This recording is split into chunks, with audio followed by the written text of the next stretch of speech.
Hi there, and thank you so much for welcoming me to the Campus Party 2022. I'm Fred Henderson, and I'm a project coordinator at Ecosia, which is the search engine that plants trees. Really looking forward to speaking with you all today, to giving you a bit more information about Ecosia and how Ecosia users are having an impact. We're also going to be discussing Ecosia on campus and how you as a student can make an impact at your university by campaigning with Ecosia. And there's also going to be lots of time to answer any questions that you have, whether that's about Ecosia's business model or where Ecosia plants trees. I'll really do my best to answer the questions that you have. So without further ado, I will kick things off with the presentation. It's great to have you with us today. So a little bit about myself. So I'm Fred Henderson, and I'm a project coordinator at Ecosia.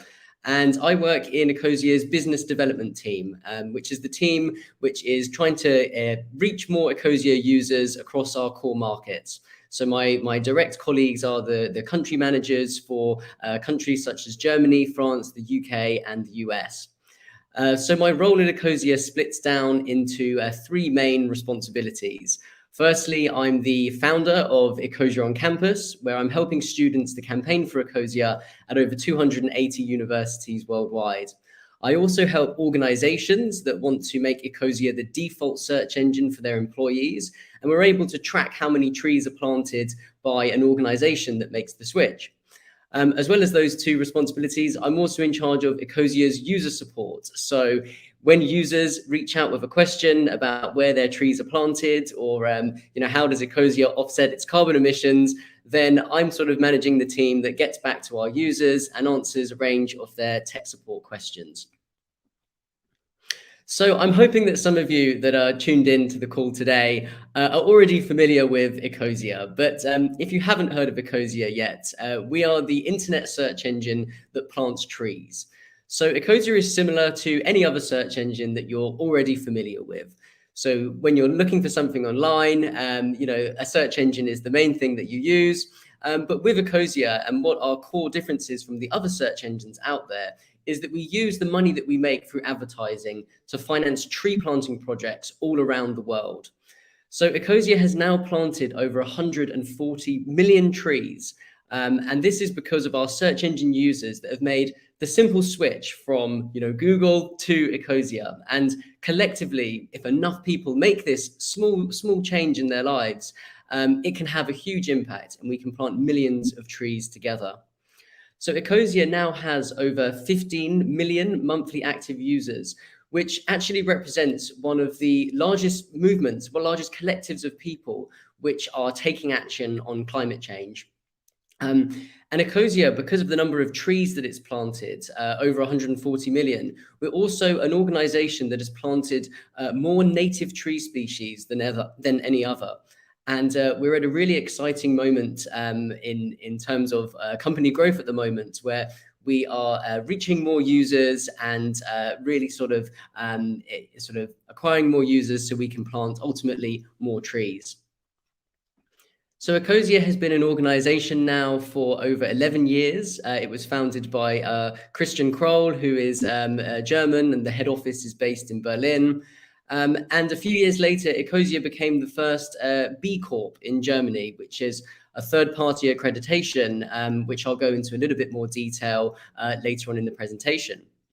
And after that, Ecosia has also purchased its own renewable energy through a solar farm that we purchased in 2017, which ensures that all of our operations are fully sustainable and that we're powered on renewable energy. In 2017, we also reached the milestone of planting 10 million trees. And as I mentioned, we've now planted over 140 million in just a few years after that. So our capacity to plant trees has really expanded in recent years. And we're on track to plant many millions more. In 2018, Christian also sort of gave up his right to ever sell Ecosia and remodeled the business structure so that it ensures that Ecosia will always is always there to fulfill its purpose, which ultimately is to plant trees. And I'll go into a little bit more detail into that as the presentation goes along. So this is Christian, our founder, and he really wants Ecosia to be a way that people can become more climate active every day. And it's through these simple changes that we can make, like changing our search engine, that collectively mean we can have a big impact together. And that's very much Christian's vision for Ecosia, that everybody can make these small changes. And so one of the big questions that I'm often always asked is, well, where does Ecosia actually plant trees? Well, Ecosia focuses its tree planting across the planet's biodiversity hotspots. And these are 35 locations across the globe where there's a unique range of plant and animal species that are potentially under threat from deforestation. And so we like to focus our tree planting in these areas as they are where trees have the most environmental and social impact as well. So to take an example, Madagascar, an island off the continent of Africa, has sort of seen plant and animal life there evolve at a unique in a unique biodiversity. And so it's really important for us to plant native tree species here to fight the deforestation that the island has seen. And so, yes, as I mentioned, thanks to our 15 million monthly users, we've to date planted over 140 million trees, planting in over 30 countries across more than 60 active projects. And we're always looking for new projects to support, so that we can plant millions more trees with our partners and with our users. And at Ecosia, we take planting trees, the right trees in the right places, very, very important. So we always follow many golden rules when initiating our tree planting, namely that we always plant native tree species and never monocultures. This means that we plant trees in locations that have had those trees there before. And it's always important to plant a diverse range of native tree species and not monocultures, because this really helps with the biodiversity of the project and of the location where the trees are planted. We track the trees that we plant for at least 3 years, primarily using things like mobile apps, as well as satellite imagery, and as well as visiting our partners on the ground to ensure that the tree planting project is going well, and that they're able to sort of meet their commitments to the number of trees that they are planting with us. And we generally check in on our trees after 3 years, because this is how long a sapling needs to be robust enough in the soil in which it's planted. And this early 3 years of a tree's life is, when it's most vulnerable and fragile. And so once it's survived past those 3 years, it's generally robust enough to survive into the long term. And we always build long-term relationships with our tree planting partners, as this really does ensure that there's no sort of motive for the trees to be cut down. And by having this close partnership, we always are sort of trying to find ways that we can help our partners to scale, to ultimately plant millions more trees. And another question that gets asked is, so, why trees? Why does Ecosia use its profits to financing tree planting projects? Well, trees benefit both people and planet. It's not just to reduce carbon from the atmosphere, although trees are excellent at doing that, but it's also to support the local communities through things like agroforestry systems, where we're planting trees alongside crops, because trees can help the soil fertility of the land, which ultimately leads to higher crop yields and a better harvest for farmers. And an important point to note here is that each project always serves a unique purpose, to the community and to that local ecosystem where the trees are planted. So as I mentioned, we always plant native tree species, and it's always in close partnership with the local people. And we have to treat each project separately. So the tree planting methods in one location will be very different from another. So it's about working with the local expertise and planting trees in a holistic way. And I'd like to introduce you now to Peter van Midvood, who is our Chief Tree Planting Officer. And he's the one who decides where Ecosia should be investing its profits into planting trees. So his objective is to find established and scalable tree planting NGOs. So these are organizations which are already planting trees and have lots of expertise in doing so. And it's about establishing these partnerships with organizations that can really scale and help us to plant many more. And Peter has a very thorough criteria when choosing a tree planting project. They're assessed on a number of factors, including, what's the environmental impact of the project and how do the trees benefit the local people. So all of these factors are taken into account when deciding which tree planting organizations to partner with. And to give you a few examples of where Ecosia is planting trees because of our search engine users is Ethiopia, where we have planted over 9 million trees with an NGO called Green Ethiopia. And what's so great about this project is that the trees are planted as part of an agroforestry system, as I mentioned earlier. And the bottom right image here is of a lush tomato field in the middle of the Ethiopian desert. And planting like these juicy tomatoes is only possible because of planting trees as part of this agroforestry system.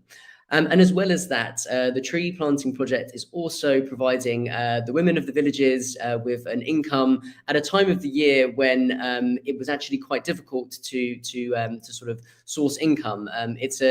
During the tree planting season, it's a great opportunity for an alternative source of income for the villagers there. And another example, hopping over to Indonesia now, where Ecosia is planting trees to fight the palm oil plantations, which are harmful monocultures, really sort of sucking the life out of the soil.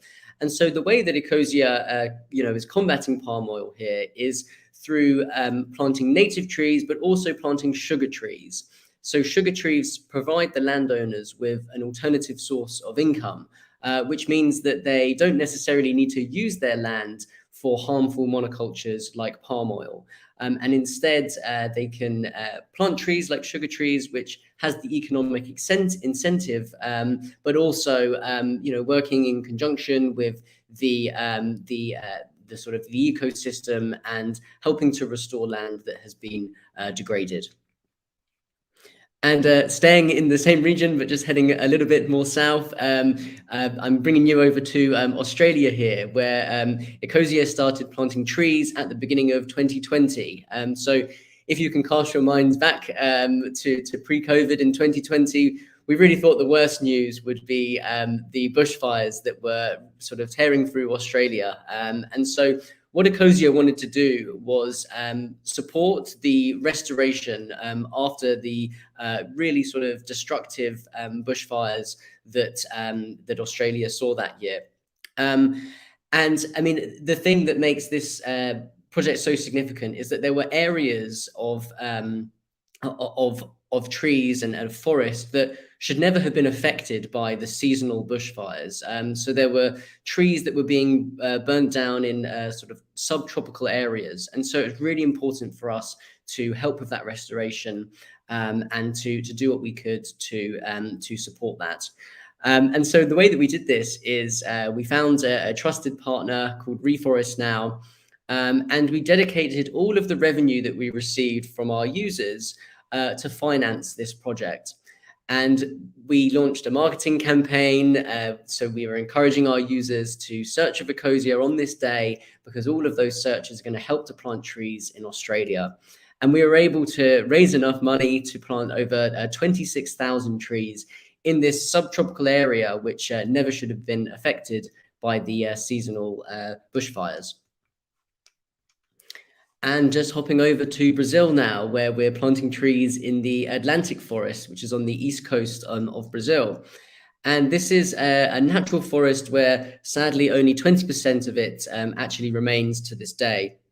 And a good way to think about, sort of to put the destruction of the Atlantic forest into perspective is that, this is what could potentially happen to the Amazon one day, where a huge proportion of it has been deforested. And so if we can restore places like the Atlantic forest, it really does give us hope that we can plant trees and we can restore areas that have been deforested, to not only to sequester carbon, but to also bring ecosystems back to what they once were. So we have planted over 20 million trees in the Atlantic forest. And we're also working with firefighters there, but are sort of helping to stop the spread of fires in this area. And this is just to give you an example of the trees that we planted in the Atlantic forest, where you can see in 2017, when we started planting trees on the mountain slope here, a lot of the soil is degraded, and you can see that there's not many trees. But just after 3 years, you can see that we've heavily been able to reforest this landscape. And this is really down to our search engine users and the impact that we can collectively have together.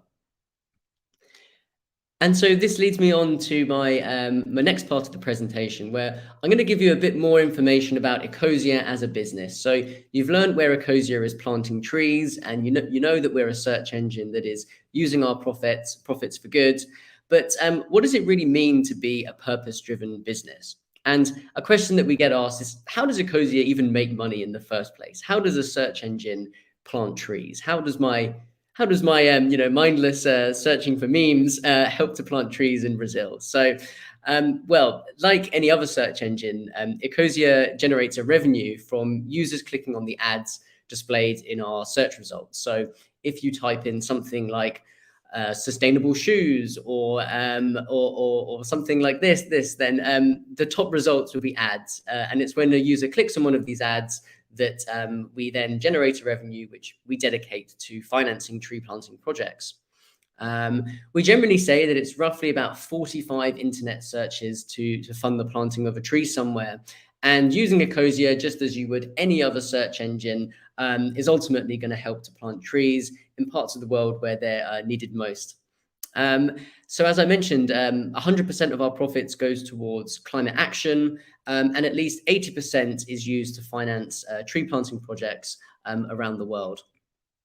And if this maybe sounds a little bit too good to be true, well, what we do is we publish our monthly financial reports. So you can see exactly how much money we make from our search engine users and how much of that is put into financing tree planting projects. And so the financial reports are one of the most read pieces of content on our blog. They're very heavily scrutinized, quite rightly so, by our users. But it's because people are so interested in how much a search engine makes, and how much is it investing in tree planting projects and in other areas of the business. So, for example, in May 2020, Ecosia users generated over 1 million euros for Ecosia, and we were able to plant over close to 7 million trees in that month through the money that we had received. And we really hope that this level of transparency just makes us accountable and establishes that trust from our users that we are planting the trees that we're telling you that we are, and it's not anything that can be sort of dismissed as greenwashing, because you can see exactly how much we invest in our tree planting partners. And as I mentioned at the start of the presentation, Ecosia became Germany's first B Corp.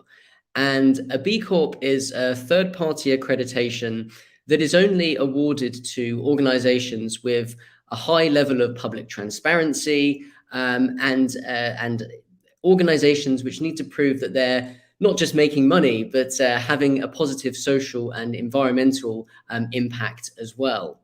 And so it's with accreditations like these that hopefully build trust that what we communicate in our financial reports is correct and has been assessed by a third party, and that we're not just an organization trying to make our shareholders rich, but it's about having a positive impact to communities, to wider society, and in our case, the environment as well.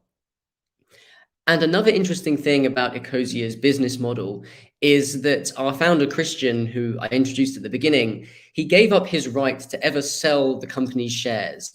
And this means that Ecosia can't ever be bought by another organization. So, for example, if Google wanted to buy Ecosia for 100 billion, the way that the company is structured means that Christian wouldn't be able to sell his shares.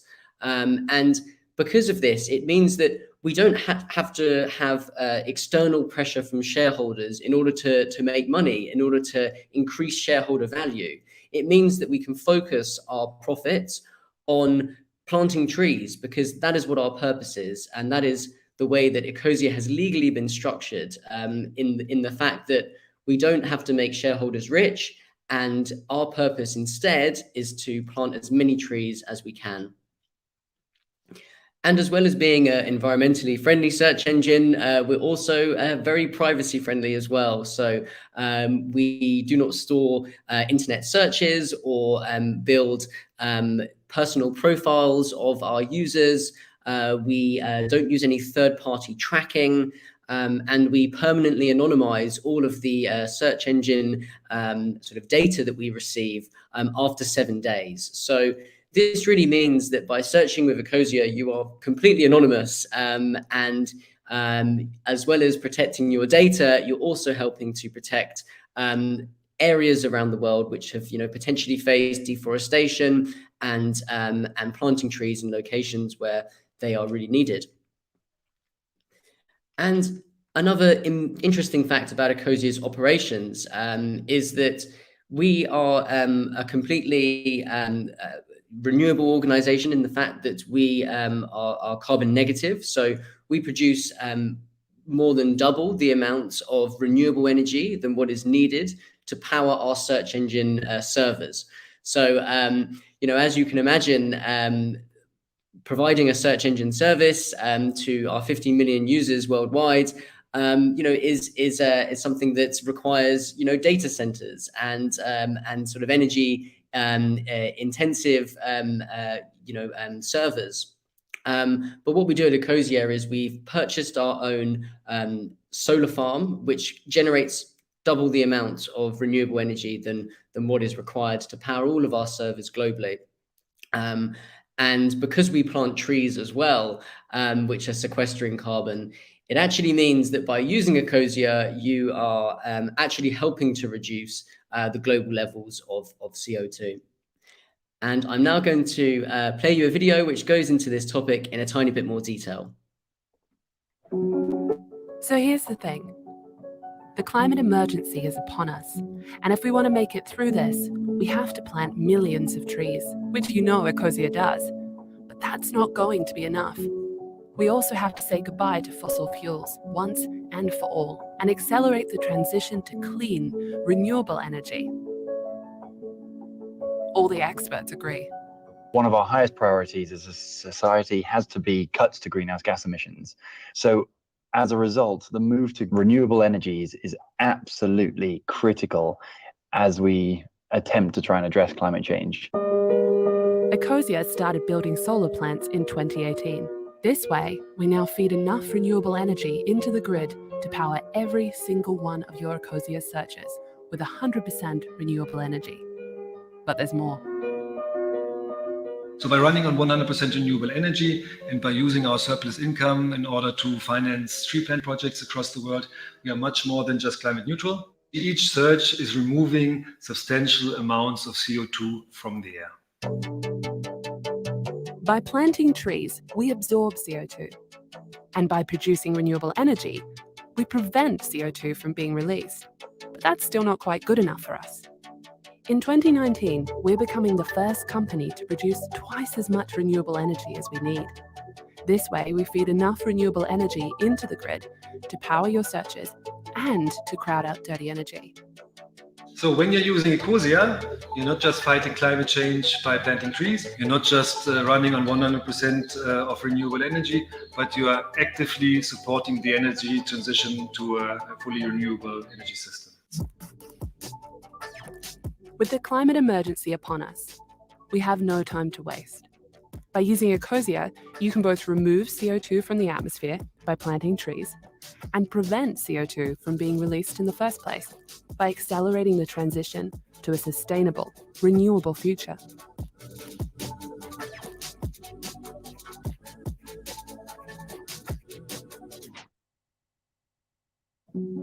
So here's the thing.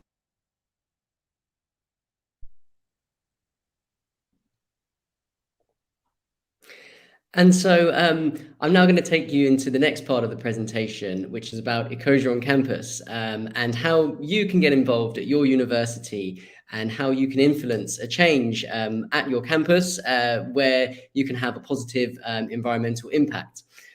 So I want to take you back to how I actually ended up at Ecosia. When I was at university in the UK, I launched a campaign to make Ecosia the default search engine at the university. I was really inspired by Ecosia and its business model, as well as its tree planting projects. And I thought it would just be a great idea to persuade the university to make the switch to Ecosia, so that ultimately students across the campus could be helping to plant trees every time that they are searching for something. So I launched the Sussex on Ecosia campaign, and after we were able to persuade the university to make Ecosia the default, we then also started to help other students around the world to launch their own Ecosia campaigns. So this was me quite a few years back now at the Sussex campus, telling students about Ecosia and sort of running competitions, just inspiring students to make the switch of their search engine, and ultimately to persuade the university to make it the default across campus. So we took part in lots of events, planting trees close to the campus, and just had any opportunity that we had to be spreading the word and raising awareness about our campaign among students. And as I mentioned, we successfully persuaded the Vice Chancellor to make Ecosia the default search engine at the university. And this was us planting some trees on the campus to celebrate the initiative. And the reason behind this is because when an entire university makes Ecosia the default search engine, it has the potential to plant, tens of thousands of trees over the years. And so we really saw campaigning for Ecosia as a way that we could leave a lasting mark on the university, and one that would continue to have an environmental impact, even after graduating for years to come. So we really saw it as a way of, making the most out of our university experience and leading an environmental change. So after campaigning at the University of Sussex and helping other students to launch campaigns, I then was offered a 3-month internship at Ecosia, where I've been able to continue working on Ecosia on campus and helping students to launch their own campaigns. And there's now over 280 student campaigns around the world, and more than 20 to 25 universities have made Ecosia the default. And this is all thanks to student campaigners and students wanting to make a difference while they're at university. The most of the campuses that have switched are in the UK, and we're also seeing a sort of momentum in Europe as well, where many campuses are making the switch to Ecosia to plant as many trees as possible.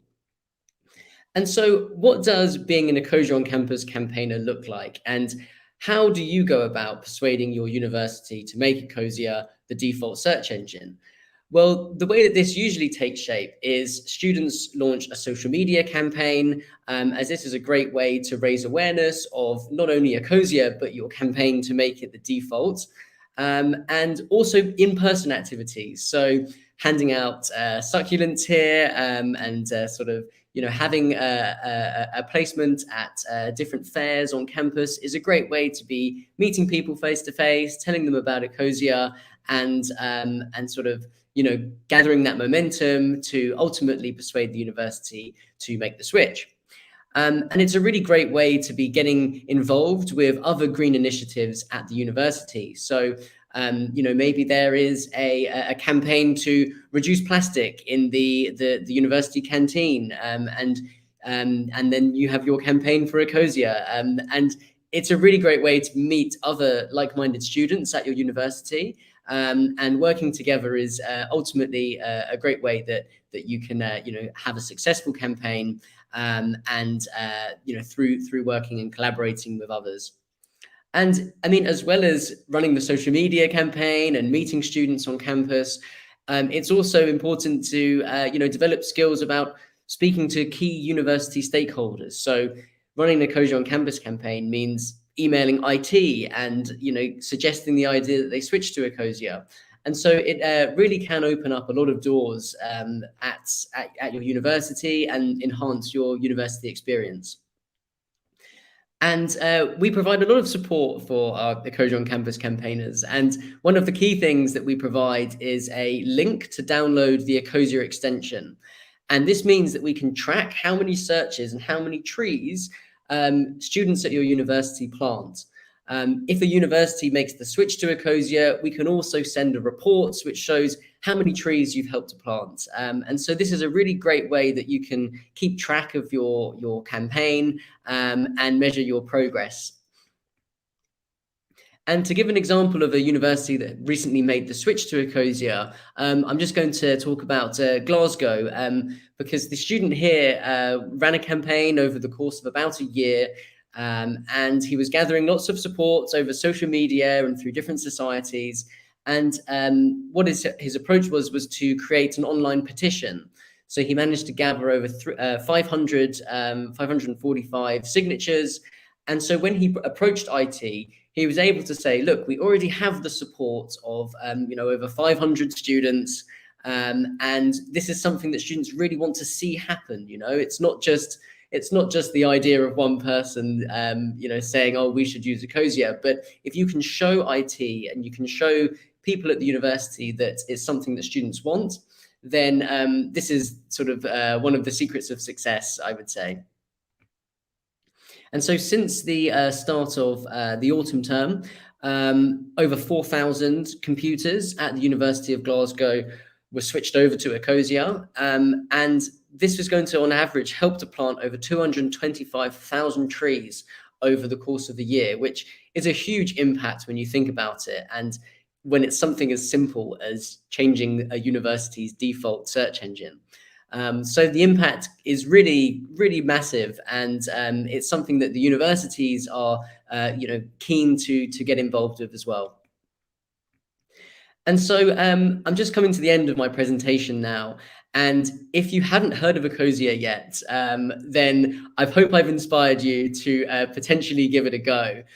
So there's a link here to download Ecosia. So if you go to ecosia.co/campus party and download the Ecosia extension to your browser, this means that your searches and your trees are going to contribute to the campus party community. And this is something that we'll be sharing in later updates as to how many new Ecosia users have sort of joined through Campus Party and how many trees those users are helping to plant.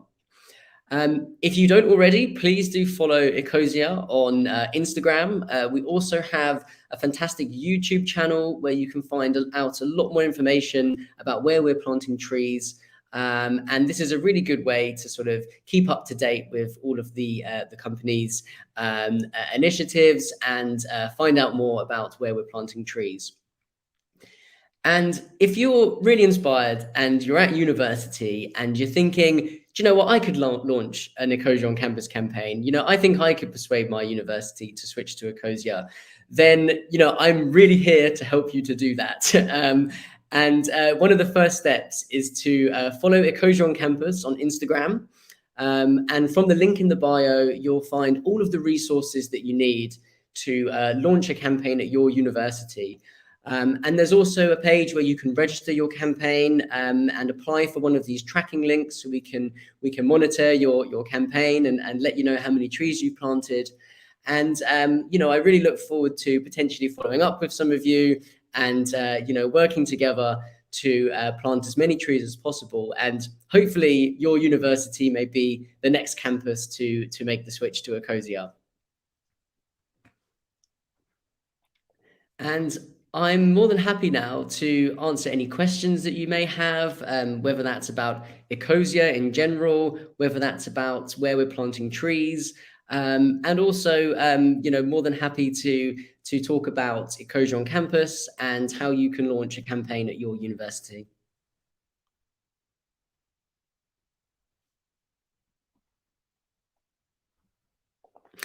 Oh, that's a wonderful question. I've only planted trees at a project in Scotland, which was we went to Glasgow for COP26 at the end of last year, and so we were working with some students at the university, and we planted some Ecosia trees there. But generally, our trees are always planted by the local communities and planted by people which live around the projects and where those trees have a benefit to the local people. So at Ecosia, we don't actually have like a volunteering program because it's really important for us to be working with the local communities, as this is the best way to ensure that the trees are going to be planted in the right way and that they will survive long term. The question is, are you more focused on regenerating existing forests or creating new ones? What's the best option? That's a fantastic question. And restoring and sort of protecting existing forests is absolutely fundamental for fighting climate change, and is something that Ecosia really believes in as one of the most important things. It's always important to be protecting the trees which are already in the ground and not cutting them down, because that process releases a huge amount of carbon. So it's incredibly important to be protecting trees that are sort of currently standing. But at Ecosia, we are on a mission to reforest areas that have faced deforestation in the past, through planting native tree species and through building back the forest to what it once was. So it's important for us to be planting as many trees as possible with the money that we make for advertising, and restoring degraded areas back to how they once were. And that's very much the approach that we're taking to our projects is trying to build back the forest and by planting native tree species.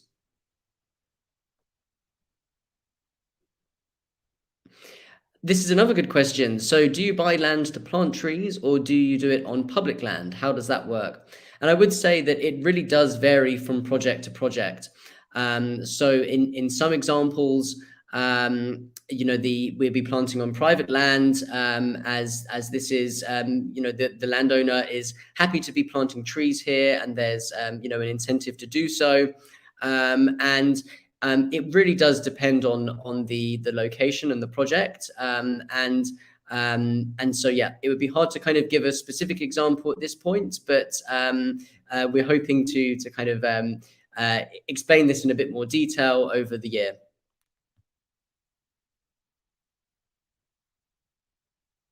Can we involve Ecosia in a local project? Do you work in all countries? Well, as I mentioned at the beginning, we do prioritize our tree planting to the biodiversity hotspots where it's vitally important to protect this unique biodiversity. But we are planning to plant trees across Europe more often than we have been in the past. So currently we plant trees in Spain, and this is an area of unique biodiversity and a place where it's important for us to be restoring. I suppose my next question would be which country and which local projects are you interested in planting trees at? As it really sort of does depend in what the local impact is, and so we would definitely consider a whole range of countries, and would be looking at a similar sort of metric. So how does the tree impact the environment in a positive way, and how does it impact the local communities? So all of these things are taken into account before planting trees in any country.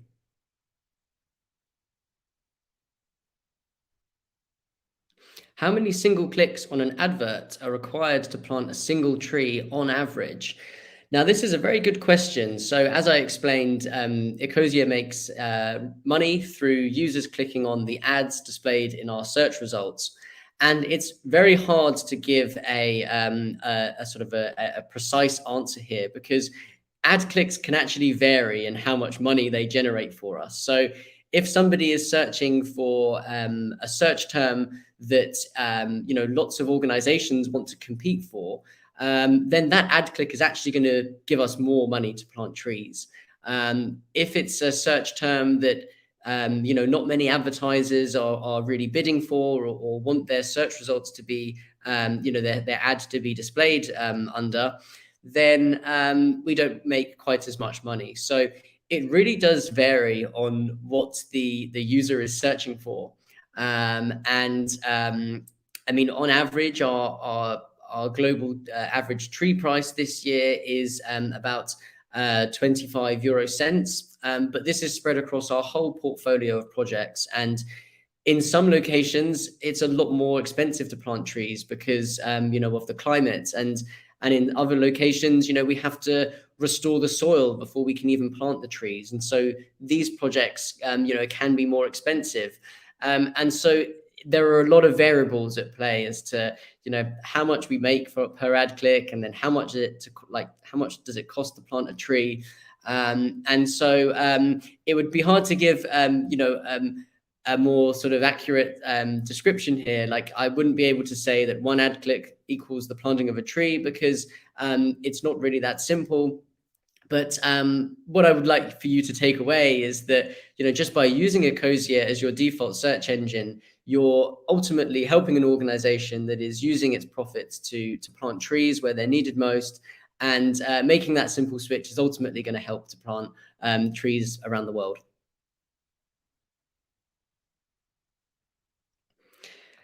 So yes, I mean, the other part of my role is that I'm supporting organizations and large multinationals that want to make Ecosia the default search engine for employees.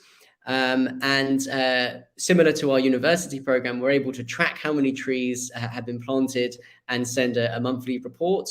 We do have a B2B page where you can find out how to make the switch to Ecosia at your company. And we also have a contact form on the Ecosia website with a partnership option. And if you were to send an email through there, you would come through to myself, and I'd be more than happy to provide you with some of those resources.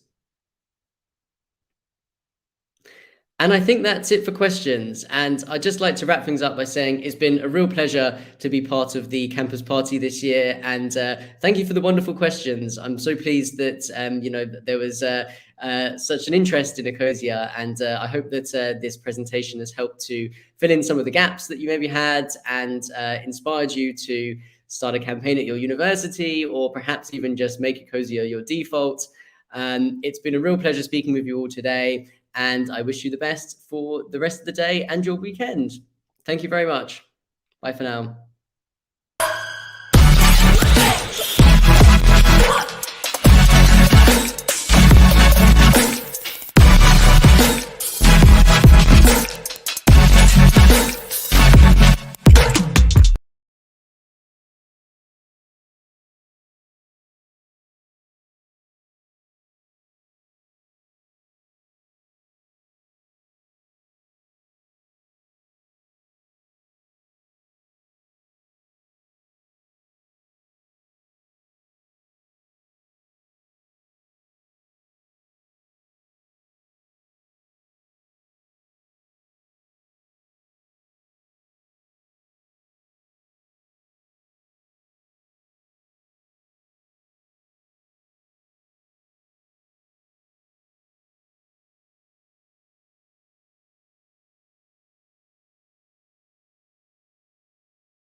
Hello everyone. My name is Marco Mikozi, and I'm startup manager of the Village by SIA, the innovation hub of Crédit Agricole Group in Milan. So thank to Campus Party for organizing and hosting this panel. We are here today to explore together a topic which is important as it can be, and yet never discussed enough, how we can have an impact on our cities by creating network. So we will try to add our brick to this building with our guest, Bettina Mirabile. Hi, good morning. Good morning, everybody. Hi Bettina, head of CSV and Circular Economy, Innovation and Sustainability for Enel.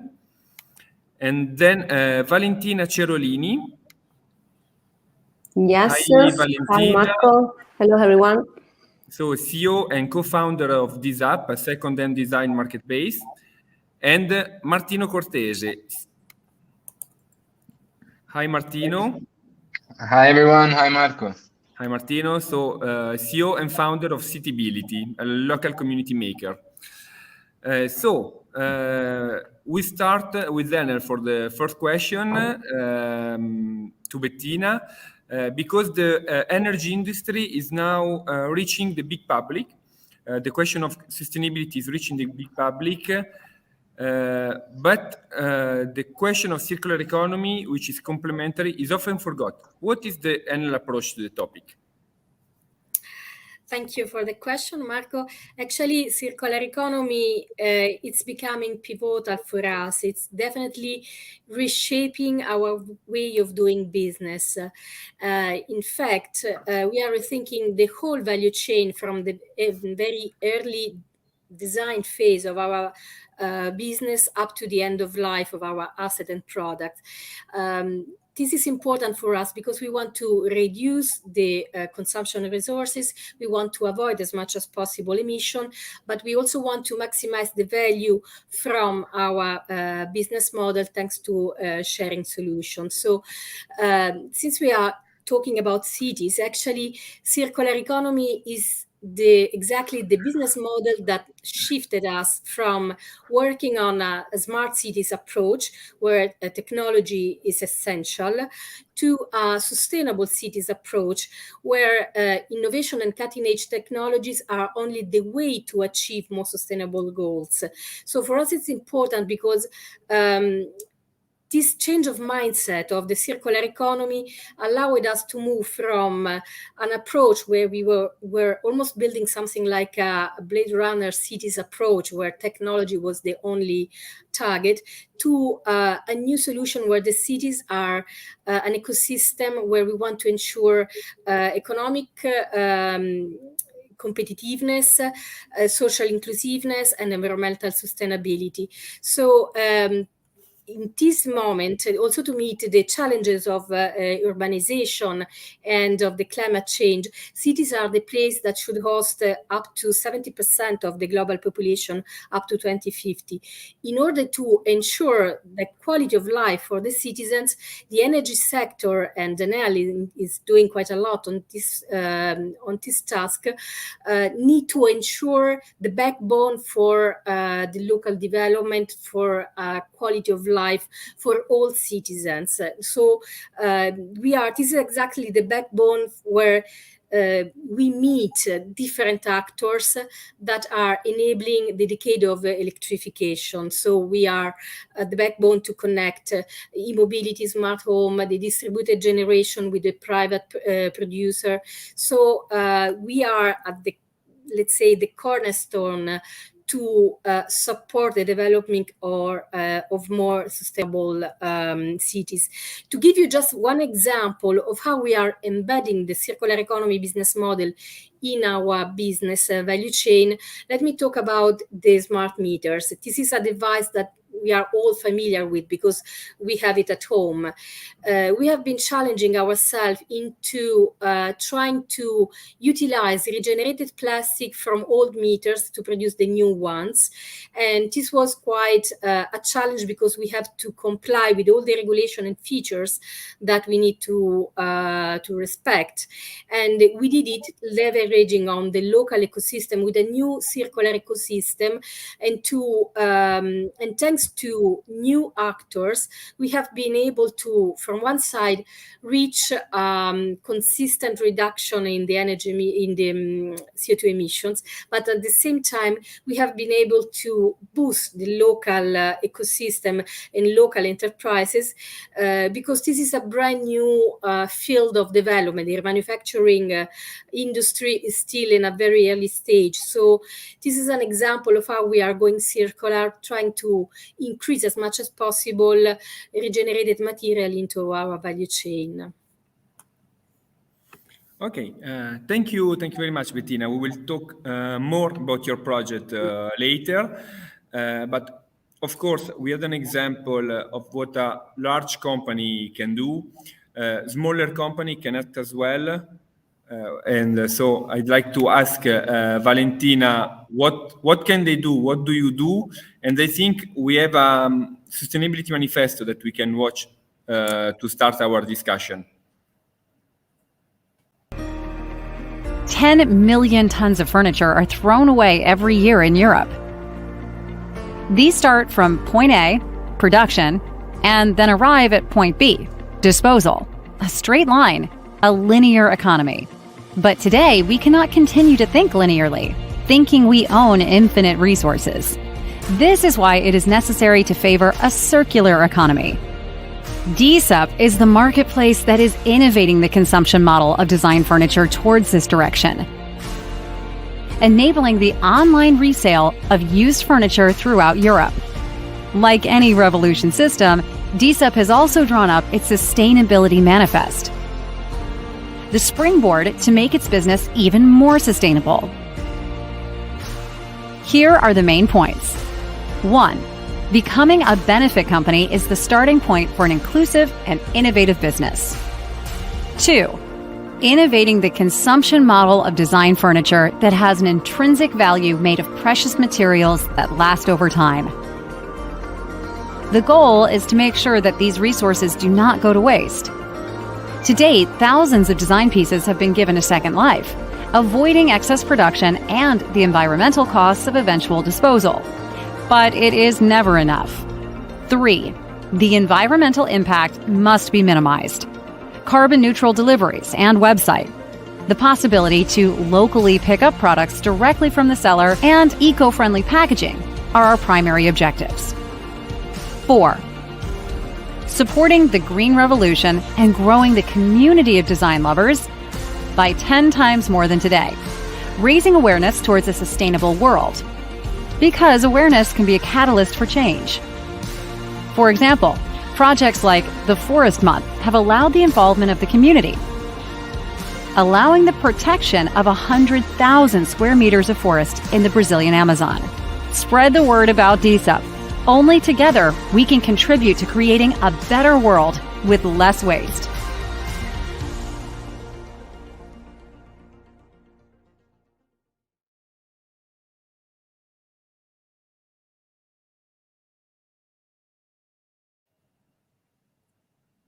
Okay, here we are. So, Valentina, what we can understand from your video is that sustainability is the core itself of your business. Yes, that's right, Marco. Thanks for sharing the video that we actually finalized very recently. It was an ending point for us as an innovating startup of a real path of thinking about how us as a small corporation can contribute in a bigger project that can have an impact of the planet overall. So about this video, it highlights, as you say, some milestones that refer to our business. Maybe it's good if I just point out what we do as a startup. We are a marketplace that are very vertical and focused on second-hand luxury furniture items. We have a few years of life now, but we are growing and growing fast now, working in Italy where we're born, but also internationally. We decide to base our business on the circular economy model, and in this video we can see how the path of the furniture industry actually, is moving from linear to circular. We definitely need to recycle and use more and more the furniture that are in our houses, and that's what we are focused on, and we are trying to act as a catalyst, as enabler for this. We are actually somehow follower of the fashion industry, where this system of the second hand is much more common and familiar for everybody. We are applying this circular system in the furniture industry.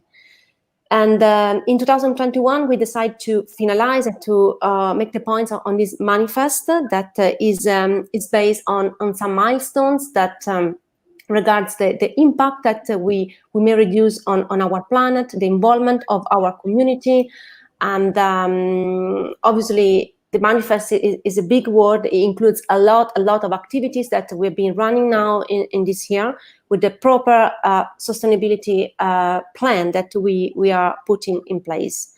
Of course, it will take some time, but to go back to the question, I think that us as innovative startup, but also big corporations, also everybody like in the society can do a small contribution to get a bigger result. So we really think that sustainability for us must be the big pillar of our activity, and that's how we try to operate every day. And it's very important because especially in Italy, there are so many small and medium companies that, of course, everyone has to contribute and play their part. Martino, for you, the main asset of your business is not the technology, it's the community itself.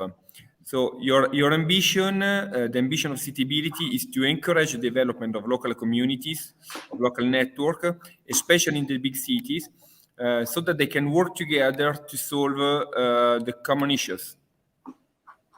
Yes, well, yeah, exactly. Thank you, Marco, for this introduction. Let me just spend a few words on what is Citability as well. Citability, as you may understand from the name itself, stands for enabling the cities. How do we plan to enable the cities? As you were saying, bringing the whole community together, which is, as you were saying, quite an ambitious thing to do, meaning that it's not at all easy. And how do we plan to do it? Well, I think that in some way, I'll get back to the same title that you have chosen for this panel, which says, building a circular city means impacting society together. And if I take like the first and last word of the sentence, which are building together, that's the answer to how we plan to bring the whole community together. Meaning that we believe that in co-design is the solution, is the answer to how to bring the whole community together. And starting from where? Starting from that, call it, theme that should be of interest of everyone, which is childhood. Childhood is a theme which should be very important, and everyone should care about it for different reasons. Firstly, because let's say that I like to say that 9 out of 10 of the problems that we face throughout our lives, or that we have to face as a community, are born during childhood. Meaning that in those first years of life of the person, of a human being, you're literally giving like the imprint of what this person will be able to be in his future, giving him the opportunity to fulfill and realize himself within the community. And so, recalling a famous African saying which says that to grow a child, you need an entire village. Well, the ambition of Citability is to put together the whole village. And this, I would say, for different reasons. As I was saying, mainly because most of the problems start there. And so the idea is to start solving problems at the root, where they all start. And I would also say, because as you might have understood, we need to build a community around this new, I would say, also vision. And so, which theme works better and should be of interest of everyone than childhood? Let's give an example. If there are no kindergartens, or the ones that are not very high in terms of quality, it means that more children stay at home. And for how things are going today, along with children, more mothers stay at home. And so you have gender inequality, you have poverty, educational poverty, you have less women working. And so from there, you can start to understand what I mean with all problems start with childhood. Great. And use the word, which is vision. And I think it describes very well the vastity of your ambition. But I think you already have some project ongoing. Yeah, we're building it. We're building it. As you may imagine, the historical moment is not the best, especially to start the dialogue with the kindergartens and with city councils and so on. But yeah, we're working. We're trying to build a big, let's say, communication project, which aims at involving a whole city. Supposedly, of course, Milan, where we are. Where the idea is that the whole city, meaning the whole community, the whole community stakeholders, take care of the local kindergartens, which are facing, which have more issues of the city. Why this? Because the idea is to showcase this vision. Meaning that, just as you understood, it's very ambitious and it won't be easy to realize, and so we want to show what it means, which is the end point we want to get to, know. So that the idea is to get people excited, get a whole city wanting to build this, and so getting engaged. So that is where we plan to start, and this is also because, in a way, what we're trying to spread is also some sort of shift of paradigm. Also, in terms of the role that everyone plays, starting from companies and also the way they communicate. So up until today, we've heard a lot about storytelling, and then instead, in the last periods, thanks also to the works, for example, of just to name one, Philip Kotler and his brand activism, we'll start to hear more and more about story doing, meaning that what has to change is that the story has to be written and told along with the whole community. So, and this is, let's say, the basics to build a circular community and a circular, in this case, city, starting with a circular approach, a circular mindset. And yeah, so this is what we are currently working on. Okay, thank you. So Bettina, Martino has mentioned his vision, the concept of story doing, the network, the communities, but you're also working for the disadvantaged community, for the inclusion of the most vulnerable person. Can you explain what a corporate like Enel can concretely do about this? Yeah, sure. First of all, I like very much what Martino was saying about the story doing, because definitely this is the only way to deliver results. It's not longer a question of just talking about, but delivering results. For us as energy company, we have the task of delivering energy access, which means not only delivering reliable and clean energy, but also delivering and ensuring access to electricity to everybody, including to vulnerable customers. And by saying this, I mean both inclusiveness customers we have which face a problem of inclusiveness, and also vulnerable customers in terms of fuel poverty issues. This is part of our big task, because we want to really to ensure fair energy transition, leaving no one behind. So next to all the projects that we are dealing for, let's say, the business as usual activities, we are putting in place also a lot of projects together with local ecosystem, meaning by that social enterprises, startups, community network, university, and so on and so forth, in order to meet the requirement at very specific level.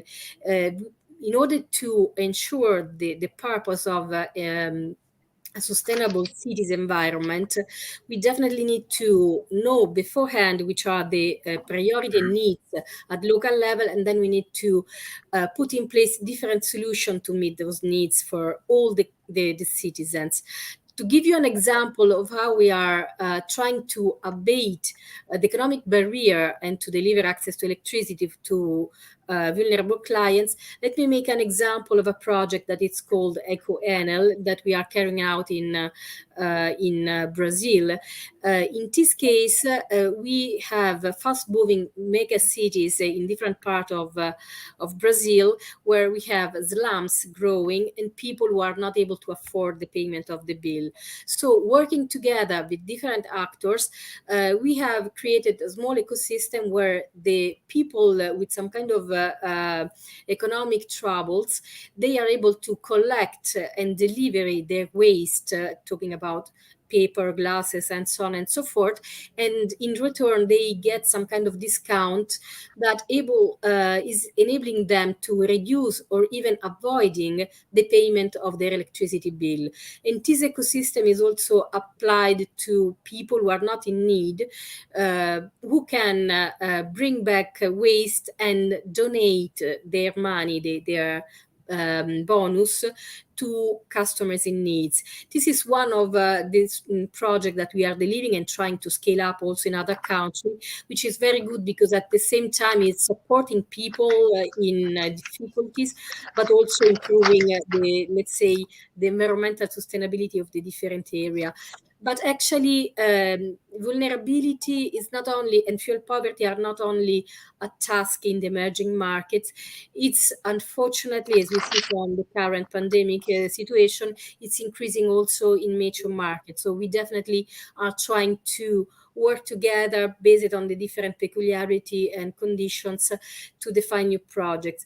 But vulnerable clients for us is not only a question of economic barrier, it's also a question of disability. So just to give another example of how we are working together with startups, we have been working on a new charging station for electric wheelchairs for disabled people. And that was really important to enable people to get free mobility again. So we are distributing in Italy, we are installing in Italy new recharging stations specifically for this task. And this is just another example, but on top of that, we are leveraging really with strategic partnership with local startup. We are leveraging on new solution app to improve inclusiveness and equality for all the typology of customers. Okay, thank you. You anticipated a subject. We will talk more later about the startups and the way you're open to your ecosystem. But we have some projects also mentioned in the presentation of this app, as for example, the Forest Month, which is a different approach. Valentina, can you tell us more? Yeah, sure. So basically, back in November 2021, we have decided as a company to dedicate an entire month to a sustainability initiative that we name Forest Month, because for all the month we decide to involve our community of sellers and buyers, everybody into this project that had an impact on the planet somehow. We also, as Bettina, picked Brazil as our target country for this initiative. Why? Because it's the source of a lot of energy, oxygen, and also plantation. So basically, what we did with the organization Forest in Piedi, we have decided to allocate, our investment into the protection of this part of this territory. So with the involvement of our community, we ensure the protection of about 50,000 meters square of territory in Brazil. What does it mean? That the local families actually, took charge of responsibility of the protection of this territory. Of course, this is a small piece of contribution, but as I said earlier, I think that if all companies or all individuals with the chance to take this action, we can do a lot together. For us, this was a relevant initiative that we have decided to do in parallel with the launch of our manifest, because it also has an impact of one of the milestones of our manifest, because we truly believe that involving our community and make the community more sensible in the importance of the respect of the planet is part of our mission. And the Forest Month, it was our initiative that we are very happy to have done, and maybe we replicate in the coming month. Great. And I'd like to point out the fact that both big corporate like Enel and the startup like sorry, I don't know what like a big corporate like Enel and a startup like this app, you don't need to act alone for the circular economy, but you can work in communities, you can work with associations who are dedicated to this kind of project. How do you, Valentina, how do you animate, how do you involve your community? Yeah, sure. So as I said, we run those type of special projects or special initiatives that are very exceptional, also for the type of investment that we put behind. We run every day a sort of proper education with our community. So we do have sellers and buyers of design furniture, and they interact with us, that visualize our content.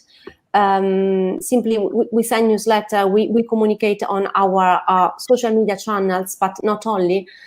We try with all the words that we select, with all the the call to action, we try to make people more closer and closer to the sustainability as a value that, of course, is part of our business, but is part of the daily life. Another thing that we've been doing also is stimulating the sharing among those users. Sharing for us means sharing experiences of purchasing something that is secondhand, and being part of this circular system. People as a seller, so as a buyer, share their experience, and they give incentive each other in keep doing and behave in this way. So yeah, this is like a set of activity that I would like to point out. There are much more things, but those are the main ones that we've been working every day. Okay, thank you. And Martino, you talk about a project working with the participation and the funding of the whole community. Everyone has to participate, everyone has to contribute to solve problems which can be common. Is this a kind of crowdfunding? No, actually, I see it. I like to see it more as a sort of evolution of crowdfunding, meaning taking what's good about crowdfunding and many other aspects of the role of each player in a community and bringing it to a new step. So I would rather call it some like cross-funding, community cross-funding platform and initiative, meaning that technology giving the chance to everyone, meaning every community stakeholder. So it means people, companies, municipalities, NGOs, foundations, everyone forming a community, taking part in solving common issues, common social issues, as I was telling before, in this case related to childhood, and I like to see this in a perspective where different, I would say, keywords start to change as well.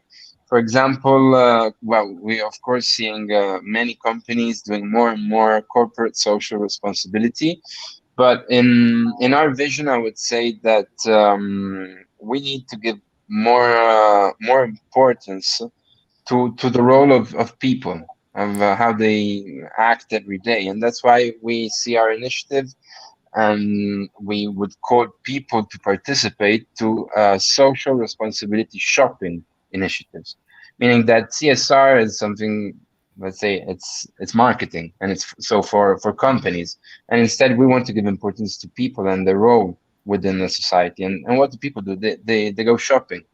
So in our vision, it's we would like to try and redefine the way people shop, and which means the way people participate within the community, relate to the different stakeholders. That's why playing around a little bit with our name, which is Sustainability, our users, of the people who we would like to involve, we would like to call them the citybiliters, meaning the enablers of the city.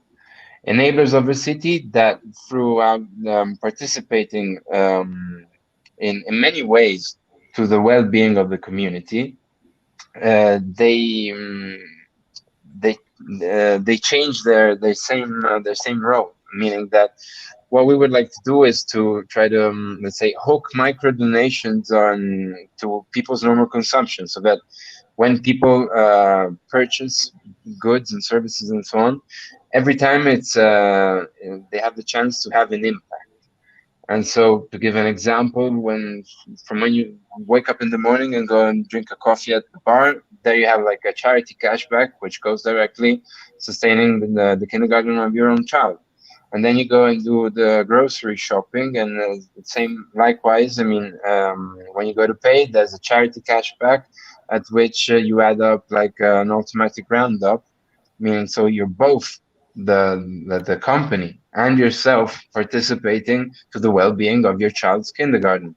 And then maybe you do an order online on Deliveroo for lunch, and at the same time, again, so do you understand, in different moments in which you purchase, and they're all moments in which you can generate a social impact. By doing so, what you're actually redefining is, apart from a customer experience, you're actually redefining a citizen experience, and that is where we want to go. Okay, thank you. And Martino, you mentioned the cashback. You mentioned some solutions that are made available by the new technologies, and also Bettina earlier, she talked about startups for a wheelchair, for example. So I asked Bettina, how Enel gained a reputation in this last year for its process on open innovation, how you can easily work with your whole network, your supplier, startup, association. Can you tell us more about the way you can act with your network? Sure. As you were mentioning, we provide and promote an open innovability approach. Actually, this is due to the fact that the vision of Enel is what we call the open power vision. If we want to stay competitive, we definitely need to stay open and to work together. It's not just signing agreement on a specific issue. It's rather working together and moving forward in a journey together with different typology of stakeholder and actors. So depending of the phase, we have different stakeholder we are dealing with. So if we talk about the business value chain. We have the supply chain, of course, and they are really partner. They are not longer just provider. They really partner in this journey, and they share with us also our task on and our goals on circular economy, on reducing emissions and ensuring social equality. At the same time, we are working strongly through also our innovation hub across the world into scouting new solution, new technological solution, but also new business model together with the startup ecosystem. This is strategic for us in order to catch new opportunities, but also to solve problems. So really, we rely on startups, we rely on the crowdsourcing also, sourcing, right? We have a platform, open platform where everybody, also a single person, may access and submit solutions. So we really are constantly investigating and asking questions to solve our challenges, but at the same time we are scouting for what's going on the outside market. But it's not only that. This is pivotal to rethink and revise our business processes and our asset. But at the same time, we are also scouting, let's say, the ecosystem downstream of our business model. So we have a different typology of waste that may be a value for new local ecosystem at different levels. So for instance, we have trimming waste that we are currently using for biomass, but in the meanwhile, we are exploring solutions to transform trimming waste from the vegetation management into new organic closes. Or this is a solution we are exploring. We are also exploring a solution of supporting the local development, mainly of vulnerable citizens, mainly women in difficulties. We are together with NGOs working with this people, with these citizens in needs, and they take our clauses, the safety clauses that we use for our business activities, and transform them into new fashion solution, fashion models. So we have plenty of activities that, depending on the phase of our business, we may deliver it together in order to really enhance as much as possible the collective impact for also the local environment. So more than ever, circular economy, it's a question of collaborating, and also a question of disrupting a new symbiosis between sector that, as of yesterday, didn't have any point of connection. Thanks to circular economy approach, we are able really to unlock new opportunities of synergies, creating a positive impact both for the communities and for environment. So really, I think it's an exciting moment to be working, and I think I see a really a very good opportunities for us to share new experience and to build together a new solution and a better future. I like the word exciting that you use, because indeed it's true. It's there are new ideas and evolution coming from everywhere. So indeed, working on this network allows us to be constantly in touch with this new evolution, and also to make sense of our job working in this circular economy. And do you think that this capacity to work in network is how can I say, like a normal evolution for a company which has made of its physical and digital network its own business, its own industry? I think so, definitely. I think companies who are not embracing this open ecosystem approach, they are not going to survive in the future, because it's we are more and more interconnected. This is what we have seen, and I think also this pandemic, it's supporting us and into achieving this awareness of how we are interconnected. So we definitely need to work together. It's a very dynamic ecosystem. So we are working with a startup, and at the end, we took their idea. In the meanwhile, they grow up and doing other stuff. So it's a very dynamic situation. Sometimes we put simply startup or NGOs or other industries together. We shared our ecosystem, our competencies, our devices, in order to grow all together. And I think only working together we may achieve some specific target that none of us in the private sector, public sector can achieve without interconnecting with each other. So definitely see this is a must-have. This is, I would say, more and more a starting point. Working together is the only way to deliver results and to support as soon as possible the solution of the key global challenges that we are facing, starting from the climate change. And on top of that, we have power being a big company, but being such a big global company make us not so easy to be quick, and we need to be quick. So interacting with different typology of stakeholder, mostly with the startup, enable us to be quick, to fulfill what we are lacking of, and from our side we are able to support the startup into delivering results. So really it's a win-win situation, and in this sense we are also enabling what we call the shared value approach. For us, we want to promote a sustainable business where we are at the same time improving and delivering business results while ensuring a shared value also for all our stakeholders. So I think there is no other way than doing this journey together. Okay, thank you. I have a last question for Valentina, because you're a startup, so you're working with new technologies.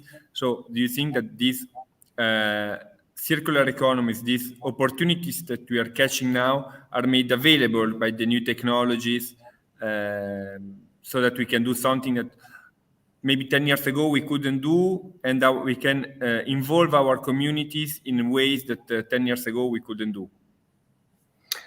Yes, indeed. I think technology is helping, enabling and helping, but also, on my point of view, I think it's a matter of culture, because this topic, this behavior, this attitude also in contributing and considering that, you can do something in different way, or you may approach, a simple purchase process in different way, change a lot. I mentioned earlier, but we work in the furniture industry, and we also notice and compare every day to the fashion industry, that 10 years ago, maybe, also 15 years ago, already was approaching in working differently. So at that time, for sure, technology started already to help to enable a different circular system. Now the thing became a cultural topic, on my point of view. But it's never enough. So of course things change. Technology is helping, but as a corporations, as a startup, institutions also, we need to keep pushing all the tools available. Who is enabled the tools in the technology and also in the physical world, I would say, because now we're used to work remotely and connect, but I think that for this cultural change, the physical approach also it counts a lot. So I think that's the direction. Okay, thank you. I think we have some questions from the public.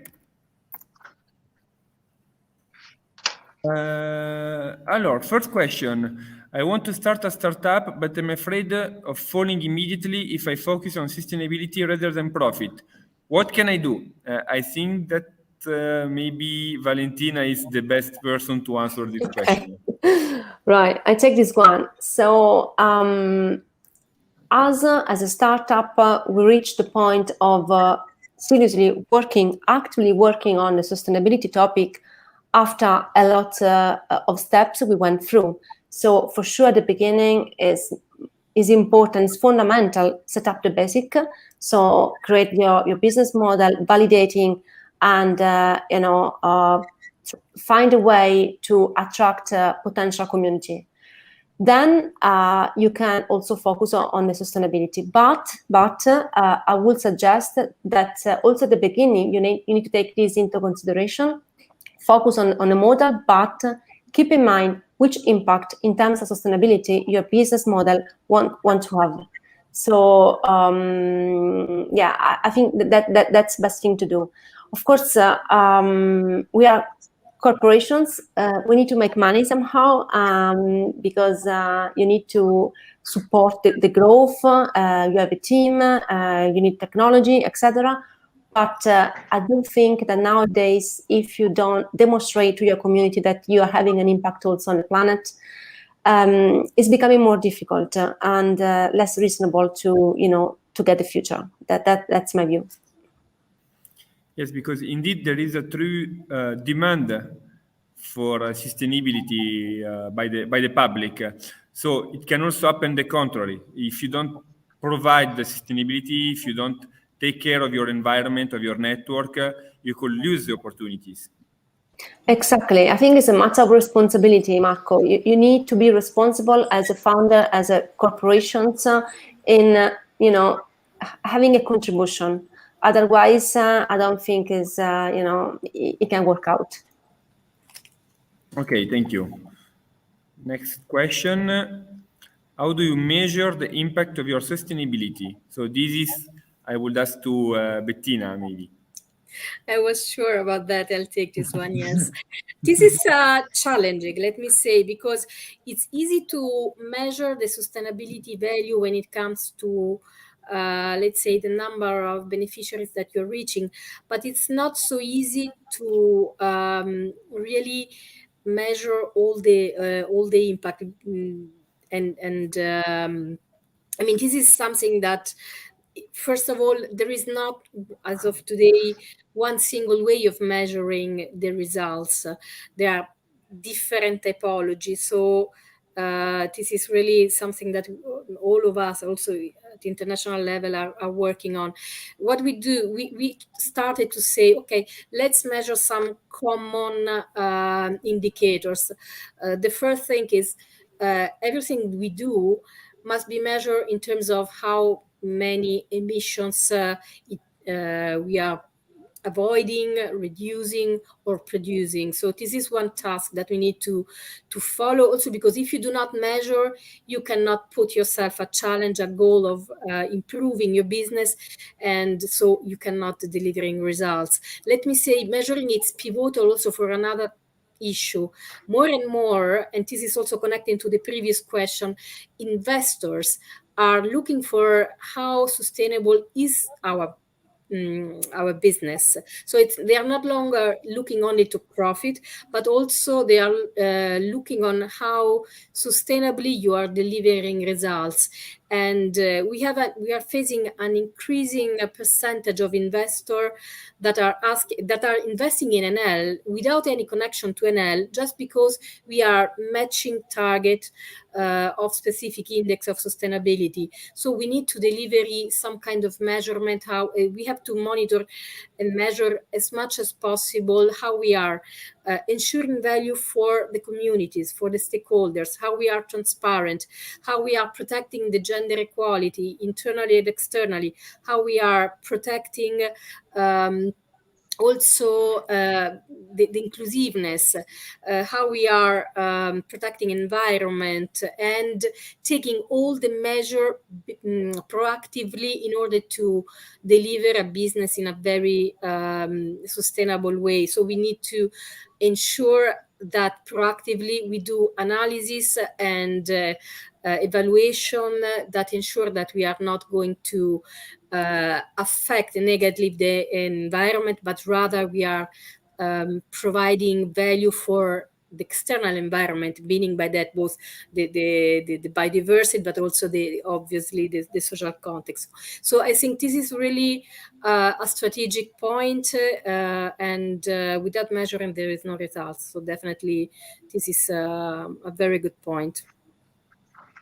This is also, let me say, it's the point of difference between greenwashing, which is the new fashion now, I would say. Exactly. Everybody's talking about being sustainable, but without measuring, it's not easy to say. I mean, you cannot prove that you are really, in your DNA, you are sustainable, you are acting fine. So sorry to take too much time. At all, it was very interesting, and the difference with greenwashing is something that I think that everyone wonders, because it's easy to say that we are acting for the network, for the communities, but it's indeed more complicated to act. I don't know if you have any other questions. Okay. Martino, which is the base to build a community? Single individuals or families or neighborhoods? Wow, nice question. Thank you. um, well, a community is made up of different stakeholders, but stakeholders at the end of the day are people, human beings, and their first gatherings around what we could call systems is the family. The second system is kindergartens. So the idea is to start from the root of where communities are built. That's why we have chosen to focus on kindergartens. And with our co-design approach, the idea is to involve both the kindergarten and the staff of the kindergarten and the families in this co-design approach, which makes the pains, the real pains, come up all together, co-design the possible solutions, and then from there involve, of course, the parents, but we don't want to let's say stress even more families which are already facing many issues. We want to bring all this to the whole community, and so from the families, then maybe involve the friends, and also apart from the friends, the employers and the company for whom the parents work for. And so from there, from this, call it nucleus, which is the kindergarten, there's that sort of radial dynamic which involves the whole community on an interest which should be and is of interest of everyone. Okay, thank you. And of course, the community is fed by companies acting to have an impact, like Enel, Citability, and this app. So I think that our time here is over. Thank you all very much. Thank you, Bettina. Thank you, Valentina. Thank you, Martino. Thanks for Thanks to you. inviting. Thanks to everyone. Thank Thanks you. for inviting. Thank you, Campus Parting, for hosting this panel. And bye-bye. Thank you, everyone. Bye.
Acessado de pitch da PlayEnergy.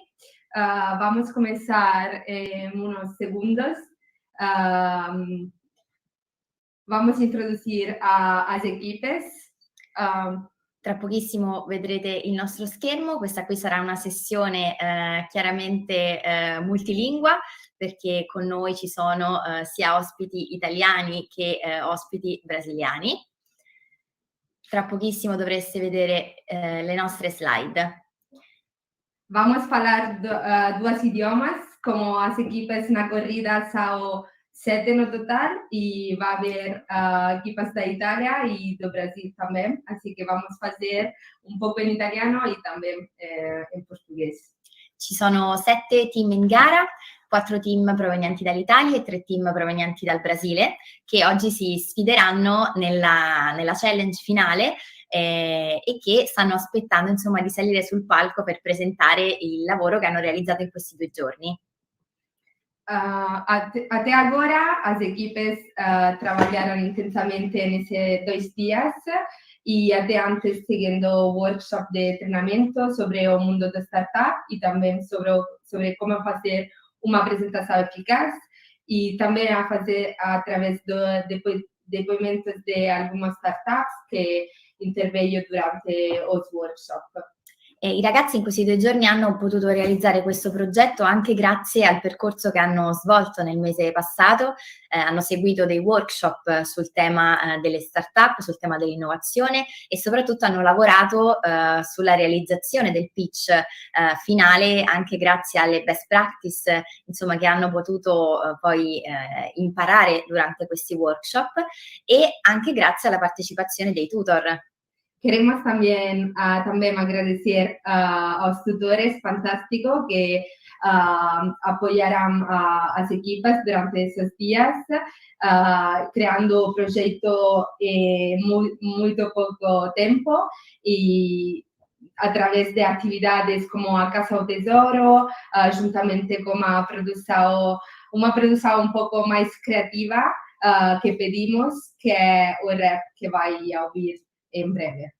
E i tutor assolutamente sono stati fondamentali e quindi è importante ringraziarli perché hanno seguito i team durante questi 2 giorni e li hanno appunto supportati, come dicevamo, nella realizzazione sia del pitch finale ma anche di altre attività più creative che adesso scoprirete durante la pitch session, come ad esempio il pitch rap. Quindi tra pochissimo insomma avranno modo di mostrarvi il loro lavoro. Queste sono le regole del gioco, funzionerà in questa maniera, quindi ogni team salirà sul palco e avrà 4 minuti per raccontare la loro idea alla giuria e la giuria avrà poi 2 minuti per fare qualche domanda al team riguardo al progetto. La giuria dovrà poi valutare i team su 4 criteri di valutazione: l'innovazione, la value proposition, il business model, ovviamente l'impatto sociale ed ecologico del progetto e infine, non meno importante, la presentazione e il valore della presentazione. Mas vamos falar da sessão da pitch. Após a breve introdução da música rap, os equipos terão 4 minutos para nos contar sobre o seu projeto e em seguida o júri terá 2 minutos para a sessão de perguntas e respostas. Recordamos também o critério de avaliação, que são a inovação ou proposta de valor, o modelo de negócio do projeto, o impacto social, ambiental e econômico e também a apresentação mesma que as equipes farão. Ovviamente vogliamo ringraziare la giuria che tra poco conosceremo, che salirà sul palco dopo i pitch. La giuria è composta da 2 componenti italiane e 2 brasiliane, quindi volevo ringraziare Federica, Viviana, Tatiana e Tatiana che tra poco insomma dovranno valutare i pitch dei ragazzi. Também queremos agradecer ao júri que em breve vai sair no palco também para fazer a sessão de perguntas e respostas. temos duas júri da Itália e duas do Brasil e estamos muito agradecida para a sua partecipação. Ma iniziamo immediatamente con i pitch. Io chiudo le mie slide, anche dalla regia chiedo insomma se possiamo chiuderle, andiamo avanti senza. Grazie mille. Estamos prontos para começar a sessão de pitch, cujos protagonistas são as equipes. Começaremos com as 4 equipes da Itália e depois seguiremos com as 3 equipes do Brasil. Iniziamo quindi a chiamare sul palco il primo team che racconterà il progetto.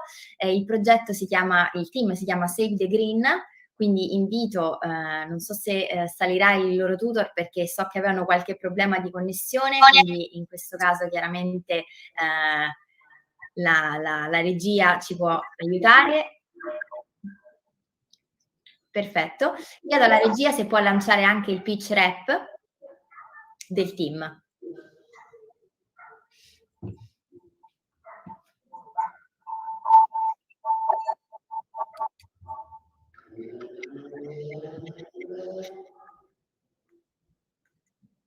E Giacomo alla regia ti chiedo supporto.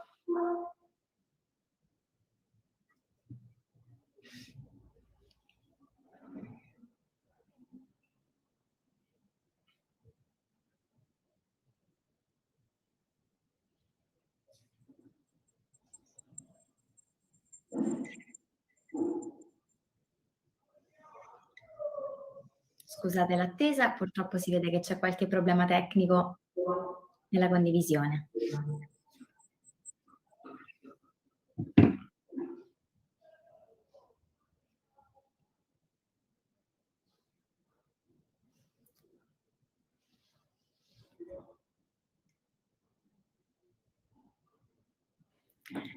Nel frattempo chiedo al team se ci sente, se è connesso con noi. Ci sentite?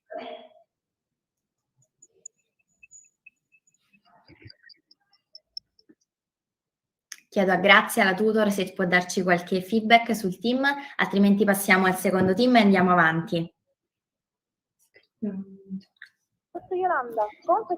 Yolanda e Maria, ok, ho descritto in chat. Ok, sì. Dovreste, insomma, dalla regia non riescono a condividere il pitch, allora iniziamo la presentazione. Provo a condividere io.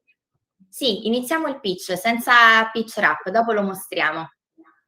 Ok, il pitch lo condivide la regia oppure devo provare a condividere io? Lo stiamo condividendo noi.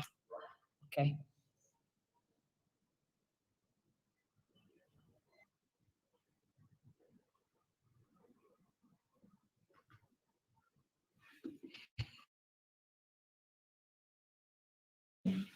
Quando volete potete iniziare con il pitch, grazie. Puoi iniziare. E questa è la città in cui vogliamo vivere. Quello che state vedendo è uno dei tanti edifici in disuso della nostra città, Brindisi. Ecco come vogliamo trasformarlo. E tanti altri. Io sono Lorenzo e faccio parte del team Save the Green e quello che vedrete è il ristorante in divisa i nostri altri ristoranti. Infatti il nostro team ha trovato una soluzione che possa agevolare un'economia sostenibile, spreco locale che riduca la presenza dei rifiuti per le strade e spreco alimentare.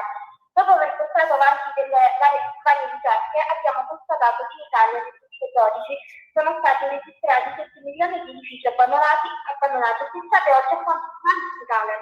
Per capire le nostre idee abbiamo effettuato un sondaggio tra i nostri professionisti, parenti e compagni di classe chiedendo loro quali problemi si contrastano rispetto all'ambiente e il 75% di loro avevano iniziato l'inquinamento della gente. In questo momento quindi noi vi proponiamo di recupero di questi edifici abbandonati e al posto di gestire la costituzione di altri ristoranti sostenibili coinvolgendo produttori locali e utilizzando l'inventuto per realizzare i nostri prodotti.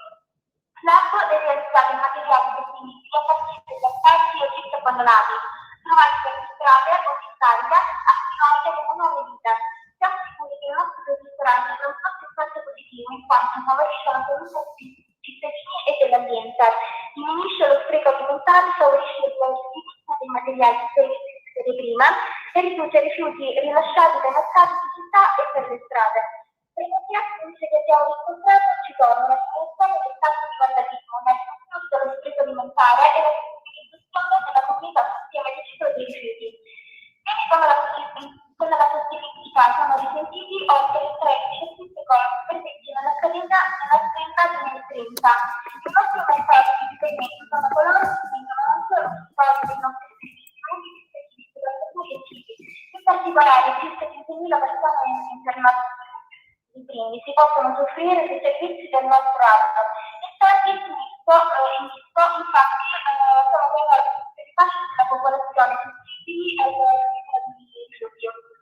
I nostri competitor diretti potrebbero essere ristoranti come Food Lux e Kion della nostra città, mentre indiretti anche come Food Go contro lo spreco alimentare.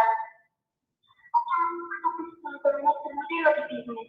Come prima cosa vorremmo accedere mai soldi sia pubblici che privati all'investimento, ma nel lungo periodo la nostra principale fonte di revenue sono gli affitti che pagano i nostri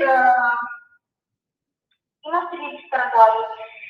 Per tale metodo avanzato è uscito attraverso il sito web che vorremmo lanciare, ma non dimentichiamoci che il nostro è anche un progetto sociale, quindi vogliamo guardare il 10% del ricavato per tali sociali.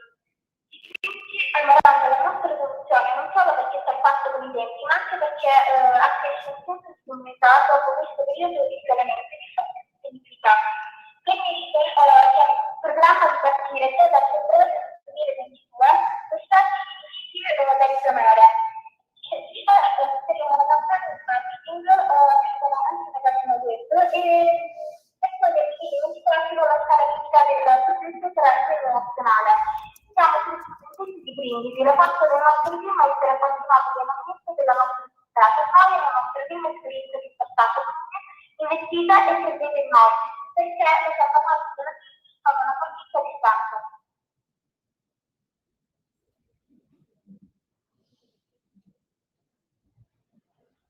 Evidente problema di connessione, comunque il vostro impegno era evidente anche attraverso le slide molto accurate. Volevo dire alla giuria che per qualche problema tecnico non riusciamo a condividere le canzoni rap, ma che le faremo vedere nel nostro momento di briefing più tardi. Tanto sono molto brevi, però purtroppo dobbiamo andare avanti con i pitch per motivi di tempo. Quindi chiamo il team numero 2, AP48, quindi chiedo al team di AP48 di salire sul palco, dovreste vedere microfono e telecamera per raggiungerci.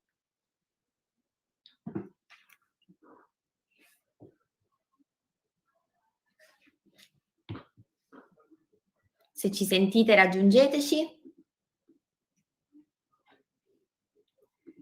Andrea Zanin, intanto se possiamo abilitarli. Siete abilitati, quindi sotto avete microfono e telecamera. Eccoci qua, abbiamo fatto le prove prima. Eccoti qui. Andrea, quando vuoi condividi le tue slide, così iniziamo subito con il pitch. Benissimo, vediamo perfettamente, puoi mettere anche a schermo intero. Quando vuoi la giuria è pronta, 4 minuti a partire da adesso. Benvenuti alla presentazione di Green Mobility, una startup innovativa che si occupa di mobilità sostenibile per la tua città a 360 gradi. Hai mai perso mezz'ora del tuo tempo a cercare un parcheggio per finire a parcheggiare in seconda fila o in terza fila? Hai mai perso l'autobus quando eri di fretta? Oppure mentre i tuoi figli andavano allo sciopero per il clima, hai mai pensato a quanti trasporti inquinano? Le nostre idee e il confronto con i nostri clienti ci hanno fatto capire che ci sono diversi problemi nelle città. Primo di tutti, il trasporto pubblico è inefficiente, non capillare e poco frequente. Inoltre le città, soprattutto le metropoli, sono molto trafficate e inquinate. Inoltre, in quasi tutte le città italiane scarseggiano i parcheggi. Abbiamo effettuato la validazione dei dati attraverso un form e un sondaggio condotto sul nostro sito. Abbiamo dedotto che i nostri utenti sono d'accordo con il nostro pensiero, anche se, appunto, come abbiamo detto prima, i parcheggi variano molto da città a città e ci sono città in cui la situazione è abbastanza sostenibile, mentre città in cui è proprio pessima. Abbiamo condotto il nostro sondaggio su scala nazionale, confrontandoci con le fasce d'età più giovani e quelle più anziane, quindi un confronto completo. La soluzione a questo problema ovviamente è Green Mobility. E Green Mobility permette infatti di muoversi nella città a 360 gradi con una sola applicazione in maniera facile, veloce, sicura e intuitiva, con un trasporto efficiente, capillare, ecologico e disponibile 24 ore su 24 grazie ai nostri autobus elettrici e alla micromobilità in sharing come monopattini elettrici o biciclette. Inoltre, grazie ai parcheggi interrati, sono sempre disponibili posti auto per tutti e possiamo creare nuove aree verdi riqualificando i parcheggi di superficie. Trovi le nostre soluzioni nel dettaglio sul nostro sito web. Abbiamo sottoposto al vaglio dei nostri clienti anche le soluzioni e abbiamo dedotto che la maggior parte di essi si trova d'accordo con i nostri pensieri e pensa che le nostre idee siano veramente il futuro. Abbiamo pensato inoltre che il nostro servizio potrebbe partire proprio da studenti e studentesse che ogni giorno devono recarsi presso la propria scuola o università e che poi ben presto potrebbe essere esteso ai giovani per motivi ricreativi, ai pendolari che si devono recare a lavoro e alle persone anziane o malate che non hanno un mezzo proprio con cui muoversi. I vantaggi, i benefici e gli impatti di Green Mobility sono che funziona dove vuoi, quando vuoi. Grazie ai mezzi in sharing ti puoi infatti spostare anche nelle vie più piccole delle città e nelle piazze dove non si possono raggiungere con gli autobus e funzionano di notte e di giorno 24 ore su 24. L'ambiente ti ringrazia perché tutti i nostri mezzi sono alimentati solo da energia elettrica o dalla forza dell'uomo e inoltre sono dotati di sistemi per la ricarica in corsa come pannelli fotovoltaici o sistemi di recupero dell'energia durante la frenata. Inoltre, grazie alla digitalizzazione dell'impresa, agli incentivi statali per l'acquisto di mezzi elettrici e alla pubblicità a bordo della nostra applicazione, possiamo offrirti fino al 50% di risparmio sul biglietti e abbonamenti rispetto alle principali aziende concorrenti di Green Mobility. I ricavi della nostra azienda provengono infatti principalmente dai biglietti e degli abbonamenti degli autobus e dei veicoli in sharing, dagli annunci a bordo e sull'applicazione e dai ticket dei parcheggi che sono disponibili anche in abbonamento per gli utenti frequenti. Abbiamo analizzato il mercato veneto in cui lanceremo Green Mobility per primo e abbiamo compreso che Green Mobility è l'unica azienda che offre un servizio a 360 gradi. E infatti le altre aziende offrono solo trasporto autobus o solo micromobilità sostenibile. Inoltre, come si evince dalla tabella, Green Mobility permette un grande risparmio sulle tariffe di viaggio. Abbiamo effettuato dei calcoli che ci permettono di dire che inizieremo a guadagnare e recuperare i costi dopo circa 600 viaggi in monopattino, mezzo milione di viaggi in autobus e 2 milioni di soste nei nostri parcheggi. Noi siamo Andrea, Gabriele e Paolo da Venezia, prevediamo di lanciare Green Mobility fra gennaio 2022 e la fine del 2023. Finanza il futuro, sostieni Green Mobility. Grazie per l'attenzione.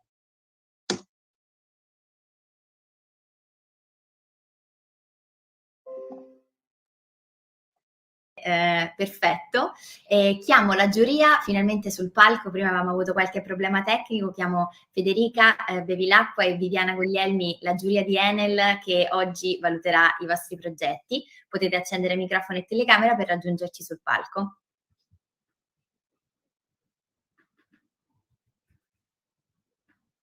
Se ci sentite. Eccoci, io ci sono, Viviana Guglielmi. Sì. Ciao Viviana, Ciao. Puoi fare qualche domanda al team? Sì, parto da quest'ultimo o riprendiamo da Save the Green? No, partiamo da quest'ultimo perché Ok. Save the Green purtroppo ha dei problemi importanti di connessione, quindi andiamo avanti, the show must go on. Ok, benissimo.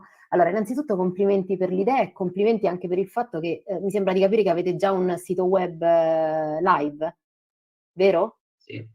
No. Sì, sì. Esattamente. Complimenti.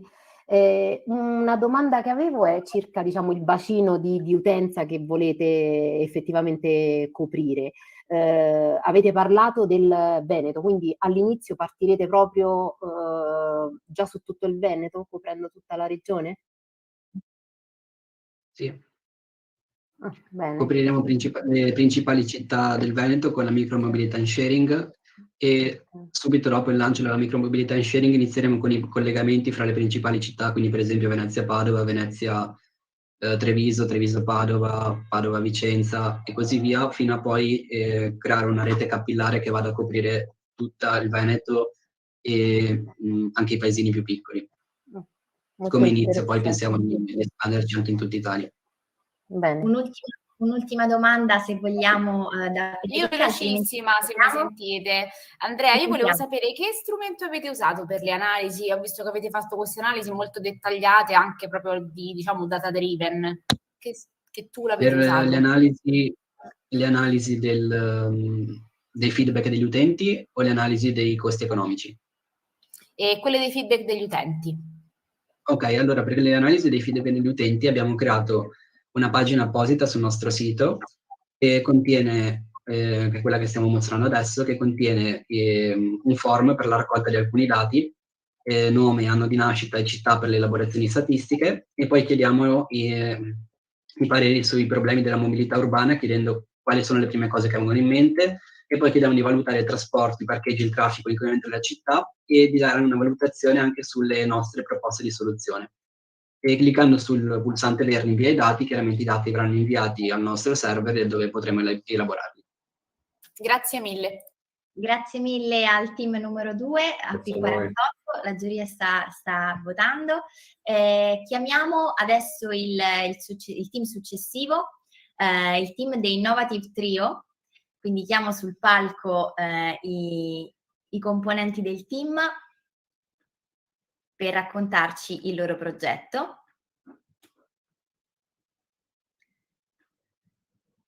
Simone Felline, Matteo Cagliatto, quando vedete telecamera e microfono potete raggiungerci sul palco.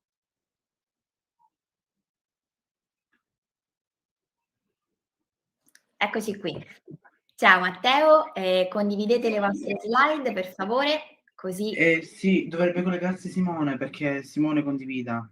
Lo so, Simone, appena riesci connettiti per favore sul palco aprendo microfono e telecamera. Si è bloccato. Si è bloccato, ha detto che si è bloccato il computer. Ok. Allora proseguiamo con il team successivo e poi torniamo subito da voi, quindi preparatevi con il computer. Allora chiamo il team I Vaccini che ci raggiunge sul palco.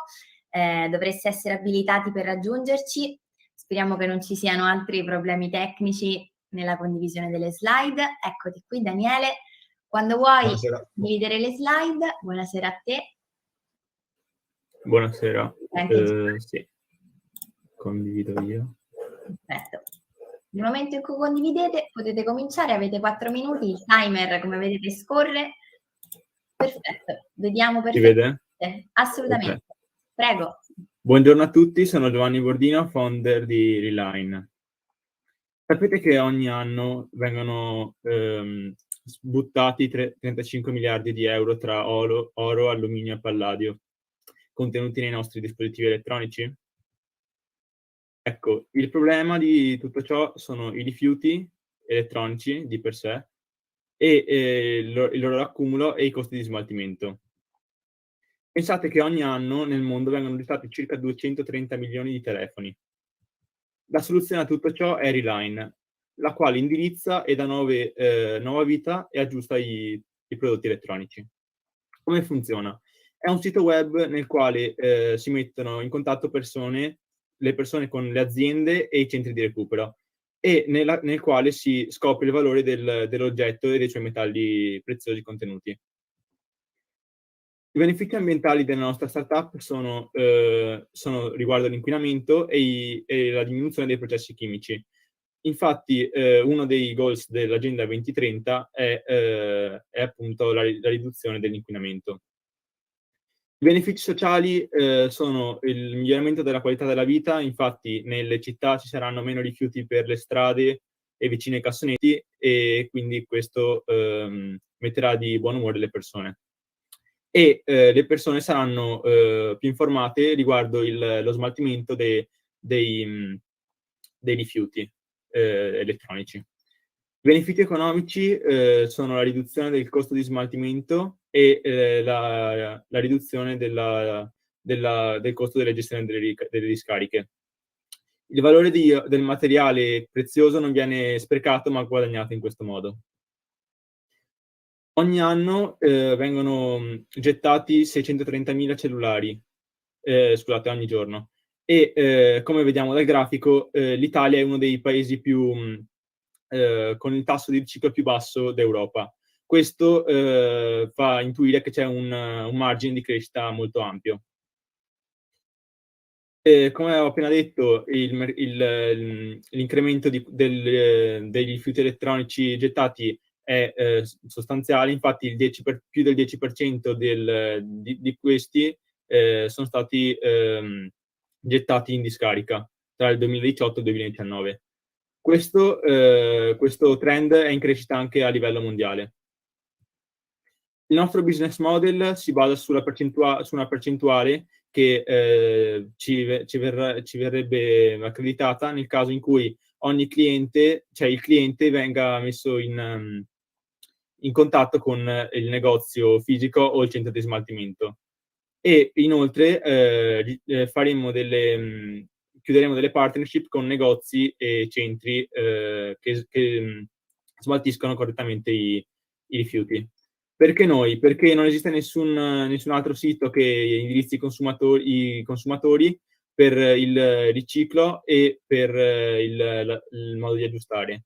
E perché ora? Perché come tutti sappiamo, siamo dentro la crisi del microchip e dei materiali rari. Questa è la nostra roadmap, siamo a gennaio, siamo a Campus Party e entro un anno abbiamo come obiettivo quello di sviluppare la versione definitiva e lanciare il nostro sito ufficiale. Siamo io, Giovanni Bordino, i miei compagni sono Daniele Miatto e Cristian Valentini. Ora tocca a voi, votateci per delle città più sostenibili e circolari. Grazie mille Giovanni per questo pitch. Chiamo la giuria sul palco per fare qualche domanda di approfondimento. Federica e Viviana già ci stanno raggiungendo e vi lascio la parola per un paio di domande. Sì, ma una domanda, diciamo, così per confronto. Quando parlate anche di fare partnership, per esempio con i supermercati o con i negozi, si potrebbe pensare anche, cioè avete pensato eventualmente a fare anche delle piccole attivazioni sul territorio con dei corner, magari qualche evento, sapete, nelle città grandi tipo Roma ogni tanto fanno le raccolte rifiuti ingombranti che si organizzano in determinati giorni.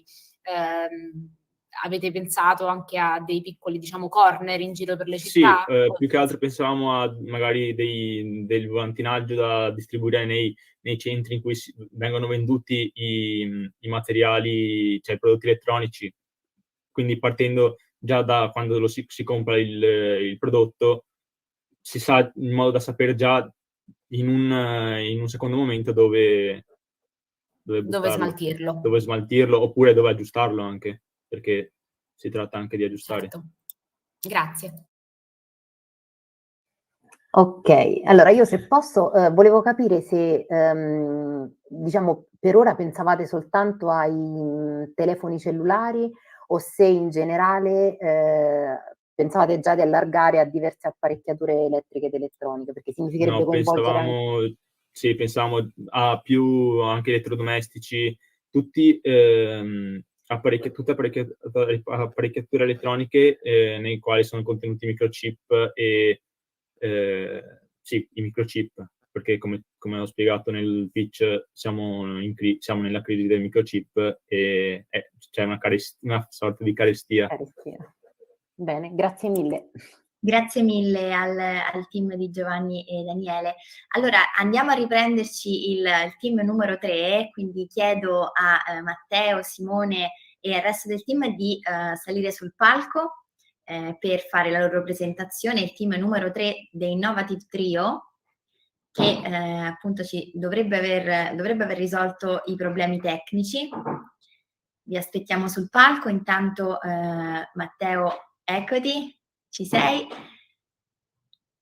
Sei in muto? Non vedono né microfono né fotocamera. Ok, sì, è connesso con il nome Simone Felline, dovrebbe essere. Chiedo alla regia se mi conferma che è abilitato. No, non è connesso con Simone Felline, ma con Andrea Maci. Andrea. Ok, Andrea Maci, allora, che è l'altro componente del team, se può essere abilitato. Forse è entrato soltanto con il nome di Andrea? Sì, solo con il nome di Andrea. L'ho abilitato, dovrebbe riuscire a salire sul palco tra pochissimo. Se non sbaglio è arrivato. Sì, dovrebbero essere. Adesso deve aprire microfono e telecamera. Eccoci, ci siamo. Vai, andiamo velocissimi, partiamo con il pitch, condividi le slide, altrimenti non stiamo nei tempi con il resto del team. Ricordo alla giuria quindi che siamo al team numero 3, abbiamo fatto qualche modifica di scaletta, ma tanto voi avete lo strumento di valutazione pronto a portata di mano. Ora Andrea sta Vedete la condividendo condivisione? slide. Ancora non vediamo le slide. Ovviamente se dovessimo avere problemi andiamo avanti con il pitch. Allora, io sono in presentazione, sta caricando le slide. Vedete? Ancora non vediamo nulla. Hai fatto share slide? Ferma la prova. Ok, allora lo rifaccio un attimo. Certo. Se non riusciamo, chiediamo alla regia se puoi fare lo screen share del desktop, in alternativa se non riesci a condividere soltanto le slide. Allora, un attimo, ci riprovo, cosa no?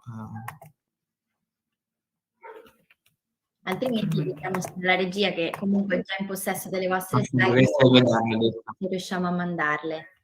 Vediamo. Io non vedo ancora nulla. Io neanche non vedo nulla. E chiedo un ultimo tentativo dalla regia, visto che non abbiamo altri team con il quale andare avanti, se può condividere le slide. Perfetto, allora tu preparati perché tra pochissimo condivideremo noi le slide. Purtroppo vedo che hai delle... Ecco, adesso la vediamo. Quindi non le riesci a... Adesso le vediamo, ti vediamo. L'unica cosa è che ti sentiamo molto... Ah, la vedete? Sì. Quando vuoi hai 4 minuti per cominciare.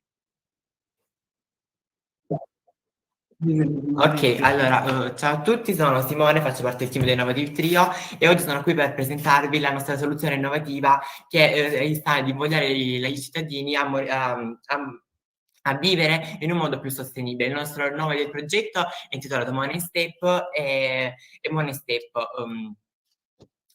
Ad oggi sono ancora 7 miliardi le bottiglie di plastica che non vengono riciclate in modo corretto in Italia e questo ha un impatto molto devastante sull'ambiente. Ma qual è il problema che persiste nella gente? Perché ad oggi la gente ancora non prende seriamente il problema dell'inquinamento e quindi hanno per l'inquinamento solamente indifferente e pigrizia e quindi abbiamo pensato ad una soluzione. Questa soluzione è Money Step, che sarebbe la nostra startup che offre benefici e quant'altro che adesso vi starò a spiegare. Come funziona Money Step? Allora, abbiamo pensato a Money Step di un modello a piani dove si inizia con un'applicazione gratuita in cui per questi rendere efficace questo andamento questo andamento in crescita per quanto riguarda il nostro mercato, quindi tu con l'applicazione cammini e guadagni e se al cliente è piaciuta la nostra idea può successivamente acquistare il nostro orologio da noi sul nostro sito e camminare e guadagnare di più. Come funziona per convertire i punti in soldi? Basta recarsi delle macchinette da noi fornite con il nostro orologio, scannerizzare con il QR code oppure con la nostra tessera e convertirli in soldi oppure in buoni, in premio o comunque darli in beneficenza. I vantaggi e i benefici della nostra soluzione sono sicuramente salutare perché comunque camminando si può va bene la nostra salute, sicuramente c'è il guadagno perché comunque c'è un tornaconto anche per voi ed ecologico perché si può ridurre di utilizzare i mezzi negli spostamenti molto brevi. Gli impatti sono comunque positivi, sono meno emissioni, meno traffico, meno inquinamento e più tecnologici. Per quanto riguarda il mercato abbiamo deciso di raffigurarlo con questi tre alberi di grandissima differenza. Il primo raffigura la popolazione complessiva della regione Puglia con abbiamo fatto un ricavo lordo del 100% della comprensione della popolazione. Il secondo, quello intermedio, raffigura la popolazione secondo la fascia d'età che potrebbero essere i presunti acquirenti, mentre il terzo, il più piccolo, raffigura il 20% dei 3 milioni. I competitor su questa tabella vengono raffigurate alcune applicazioni simili alle nostre, ma comunque alcune caratteristiche e sicuramente la cosa che più ci differenzia sono i punti con i rifiuti. Il modello del cliente ideale l'abbiamo preso attraverso i sondaggi che abbiamo fatto e quindi abbiamo scritto l'identikit di questa persona, gli obiettivi e le sue idee. Il modello di business l'abbiamo strutturato secondo due livelli, il livello 1 e il livello 2, che il livello 1 rappresenta l'account gratis e il livello 2 rappresenta l'account premium. Quindi noi ci associamo a delle aziende, loro ci danno una percentuale e noi in cambio gli diamo dello sponsor. Perché noi? Perché ora? Perché noi? Perché siamo realisti e concreti e perché ora? Perché c'è un accrescimento del problema e c'è una forte attrazione per, oltre alla tecnologia, c'è anche la sostenibilità. La validation abbiamo fatto diversi sondaggi per capire quale problema dovessimo fare e quale se piacesse la nostra idea, ed è emerso alcuni punti. La roadmap abbiamo fatto raffigurare il nostro andamento in crescita in un anno. Abbiamo messo il sviluppo delle app e cerca di fornitori, launch up, la fase beta che sarebbe se piace la nostra idea e se bisogna portare delle modifiche, attivazione dell'account premium e l'espansione del mercato a livello nazionale. Questa qui è l'interfaccia grafica della nostra app, mentre questa qui del nostro orologio e comunque ti segna le calorie, i movimenti e gli eventuali punti. Per quanto riguarda il team, noi siamo un team composto da 3 ragazzi, Andrea, Simone e Matteo, molto giovani ma comunque molto volenterosi a lavorare, ed è per questo che comunque che cerchiamo qualcuno per lavorare con noi, e quindi se avete qualche domanda da farci siamo disponibili a rispondere. Grazie per l'attenzione e spero vi sia piaciuto. Grazie mille Andrea e anche Matteo e Simone. Chiamo la giuria sul palco. Ecco, eccoci. Eccoci qua. Vai Viviana, vuoi iniziare tu? Sì, inizio io. Allora, volevo capire se avevate già pensato anche a predisporre sull'app, diciamo, dei suggerimenti di percorsi pedonali, magari anche legati al turismo regionale. No, mi scusi, non l'ho sentita proprio, c'era un blocco. Ok, allora ripeto. Dicevo, volevo sapere se avevate già pensato di inserire sull'app anche dei percorsi pedonali legati al turismo regionale per incentivare appunto questo tipo di mobilità. Allora, guardi, non avevamo pensato a questa cosa, però comunque credo che sia un'ottima idea per comunque invogliare anche i turisti, ingrandire il turismo e comunque far partecipare anche i turisti nelle varie città. Bene, grazie. Vado io così non vi faccio perdere tempo. Una domanda: voi avete pensato, diciamo, allo strumento dell'orologio come un vero e proprio orologio, cioè un oggetto a parte, o eventualmente anche un'app che può essere integrata in quelle, diciamo, negli smartwatch già esistenti? No, allora abbiamo pensato solamente all'applicazione comunque a livello gratuito, così da espandere appunto il nostro mercato, e comunque l'applicazione è valida su tutti I dispositivi. smartphone e quant'altro. Sì. Grazie.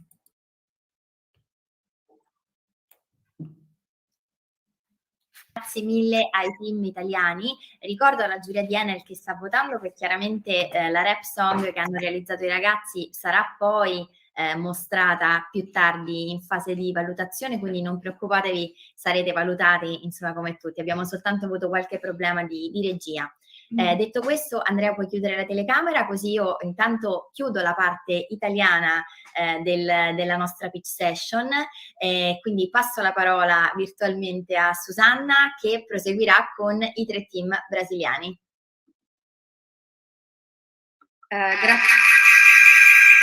Grazie Lucrezia e obrigada.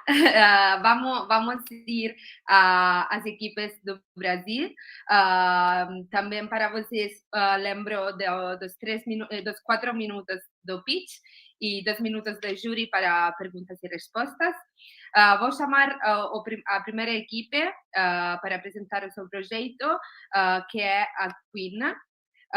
Então, o Raik e a sua equipe pode ligar a câmera e o microfone para sair no... Opa, tá ouvindo? Olá! Boa tarde a todos também. Eu não estou a ouvir. Tá ouvindo agora? Boa tarde? Sim, agora sim. Tá ouvindo, né? Perfeito. Também temos o rap, a música que você fizem, assim que vou... Giacomo, puoi mandare la musica rap da primeira equipe? Temos a música... Vai tocar música primeiro? Vamos... Vai tocar música? Sim. E foi lá que eu tive uma grande concepção. O lixão é a coisa mais feia de toda a cidade.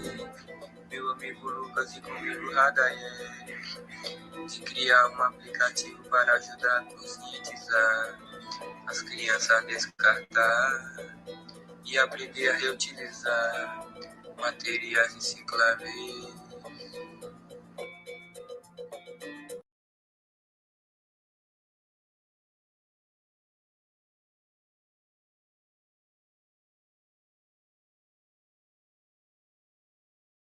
Muito bom!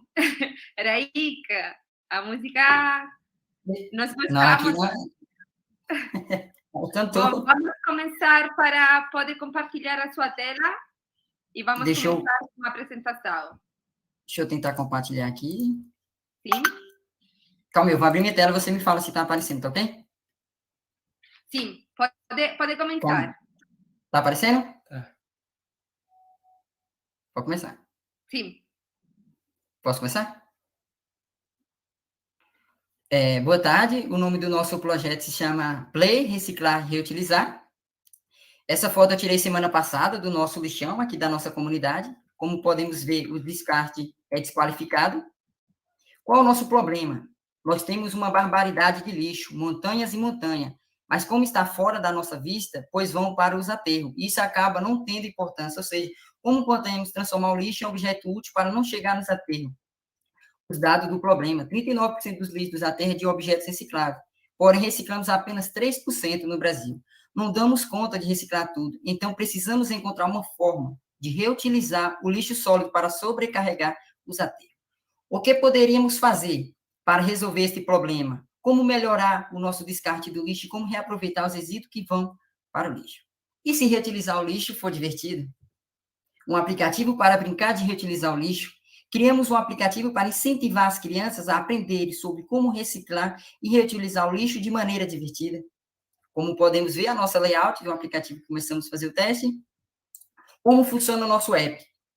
As crianças podem tirar foto de qualquer objeto que iria para o lixo, e o app mostra uma nova utilidade para ele. As crianças vão participar do quiz e desafio com lixo. Aqui tem um QR Code, começamos com a fase de desenvolvimento do nosso aplicativo. Caso queira testar, aqui é um exemplo de como funcionaria nosso aplicativo. A criança tiraria uma foto, na hora que tirar a foto do objeto, do resíduo, o aplicativo já daria sugestões. Podemos ver. As crianças aprendem mais facilmente por meio de jogos, brincadeira, música ou trabalhos manuais. Para chegar em mais crianças, queremos tornar atrativo para as escolas. As escolas poderiam premiar o aluno que mais reutilizou e reciclou os resíduos com pontuação em ranking. Dessa maneira, além de salvar o planeta, a escola está incentivando a economia circular e também a criatividade dos alunos. Vantagem do nosso produto: utiliza a tecnologia, que é a linguagem das gerações futuras, tem uma fácil implantação, tem um custo baixo, e, além disso, vai conscientizar as crianças sobre a importância de reciclar e reutilizar. Qual o impacto no meio ambiente? Reduzir 39% do lixo sólido reciclado que iria para os aterros. Em um futuro, se todas as escolas usassem o aplicativo, seria um mundo mais sustentável, crianças mais conscientes.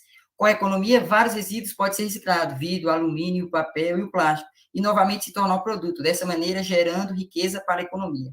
De acordo com o Centro de Educação Brasileira, existe no Brasil aproximadamente 43 milhões de alunos e 179 mil escolas. Ou seja, é um mercado bom, é um mercado propício para investimento. Isso significa que o aplicativo tem um mercado grande de crescimento. Como podemos ganhar dinheiro? Podemos ganhar dinheiro com anúncio, com assinatura, com números de download. Por que nós? O meu convívio com meu pai, desde quando era pequeno, eu aprendi que devemos cuidar do meio ambiente. E eu quero que mais crianças aprendam o grande valor de cuidar do meio ambiente. Como podemos ver, esse que é um porta-livro, que foi usado no próprio desafio da PlayEnergy, eu tive o apoio do meu pai. É urgente, tem que ser agora. Por que temos que cuidar do meio ambiente agora? Não podemos que o meio ambiente vire um mundo lixeiro, como podemos ver aqui na imagem. Se continuarmos descartando lixo com a mesma frequência com que fazemos hoje, em 2050, haverá mais plástico do que peixe nos oceanos. Nós já criamos e testamos o aplicativo. Agora, o próximo passo é captar investimento para continuar desenvolvendo o app e então vender todas as escolas para salvar o planeta. Nossa equipe, Raik, Radayeric, Lucas, as crianças são o futuro. Precisamos ensinar elas a cuidarem do nosso planeta. Vem com a gente. Concluído.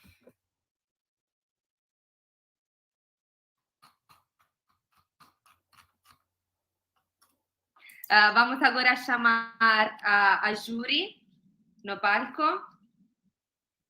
Tatiana e Tatiana, você pode ligar a câmera? Bem-vinda. Deixa eu ter perguntas. Eu tenho, Tati. Posso começar? Claro. Tá bom. Oi, Raik, bom time, parabéns. Né? Obrigada. Parabéns. Eu queria entender aqui com vocês um ponto importante, porque esse aplicativo ele é muito interessante, né? Então, eu tenho duas perguntas. Em quanto tempo vocês acham que vocês conseguem desenvolver esse aplicativo? O melhor aplicativo. O melhor aplicativo básico, eu creio que em 3 meses conseguimos colocar aí. Tá. Então, em 3 meses depois de conseguir os fundos para isso, certo? Sim. Ok. Mas com 3 meses já com o aplicativo funciona perfeitamente. Ótimo. E aí a pergunta com o aplicativo funcionando, né? Porque o que acontece? Você tem vários tipos de materiais, né? Que precisam ter as ideias desenvolvidas. Então, como é que vocês pensariam para alimentar esse sistema? Porque ele é um sistema que vai ter que ir mudando com o tempo, né? Essa manutenção. Como assim? De acrescentar mais imagens? Exato, porque não é só a Por imagem, exemplo, né? Porque a imagem com ideias, né? Porque tem todo um processo. Por exemplo, as pessoas que tiverem outras criatividades podem implementar no site também, no aplicativo. Então é colaborativo. Além de eles verem outras ideias, eles podem usar a sua própria criatividade. Entendi. Muito bom. Tá bom, então. Obrigada, tá? Parabéns, Raí. Obrigada. Parabéns. Achei a ideia fantástica. Eu tenho uma pergunta. Como que vocês fariam para fomentar o final dessa cadeia, né, de circularidade? Porque a criança vai identificar, ou a pessoa vai identificar o que ela poderia fazer com lixo, e daí? Ela leva para algum lugar? Que tipo de parceiro que vocês imaginam fechar? Na realidade, o nosso aplicativo, o intuito dele seria para a escola. Aí, no caso, as escolas que iam fazer os desafios, entendeu? Como a escola é muito grande e ampla, ficaria fácil para a criança. E teria desafio, tipo a PlayEnergy mesmo, como aconteceu aqui. Todas as escolas iam criar desafio com esse aplicativo e as escolas poderiam até premiar. Ambos. Entendi. A escola seria um hub de coleta desses materiais. Total. Sim. Entendi. Legal. Obrigada. Parabéns. Valeu. Obrigadão.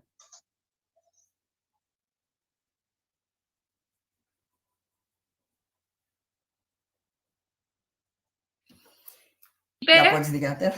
Peraí, Suzana. Sim. Vamos chamar agora no palco o próximo team, que é Pedéótica, o Tiago. Pode ligar a sua câmera e microfone, e também o diretor Giacomo, se possiamo andare con la rap song del secondo team, Pedéótica. Oi. Oi. Estão ouvindo a gente? Tudo bom? Tudo bom? Bom dia. Boa tarde, não sei que hora que é aí para você. Bom dia para você e boa tarde para a Itália. Vamos ouvir o rap que você fez. Tá bom.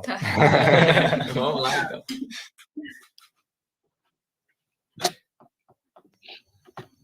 Giacomo, ok. Vamos te contar como essa história começou. 3 amigos reunidos, nascidos no interior, vivendo na natureza, bichos do Paraná. Por isso dessa beleza a gente ama cuidar. E quando o convite veio, não podemos negar. Enel, aqui vamos nós para o mundo transformar. Com projetos sustentáveis prontos para ajudar. Redesenhando o futuro na cidade circular. Tá na hora de buscar uma nova alternativa. E nós não vamos parar, pois somos a pé de ortiga.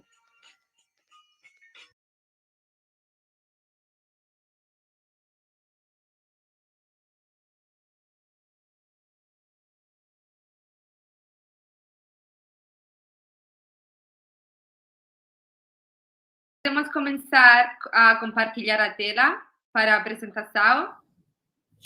E quando já passou? Já passou o rap? Sim. Aqui pra gente só passou o comecinho. Sim, quando você compartilha a tela, pode começar e também mostra. Tá. Tá bom.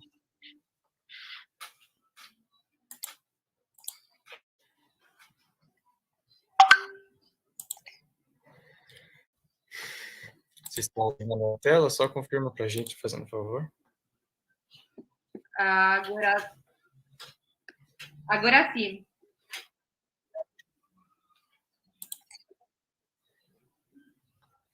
Pode pôr, tá bom. pode pôr mais grande. Só um minutinho que está carregando a primeira página. Sim. Estamos à espera. Agora, pode começar. Tá bom.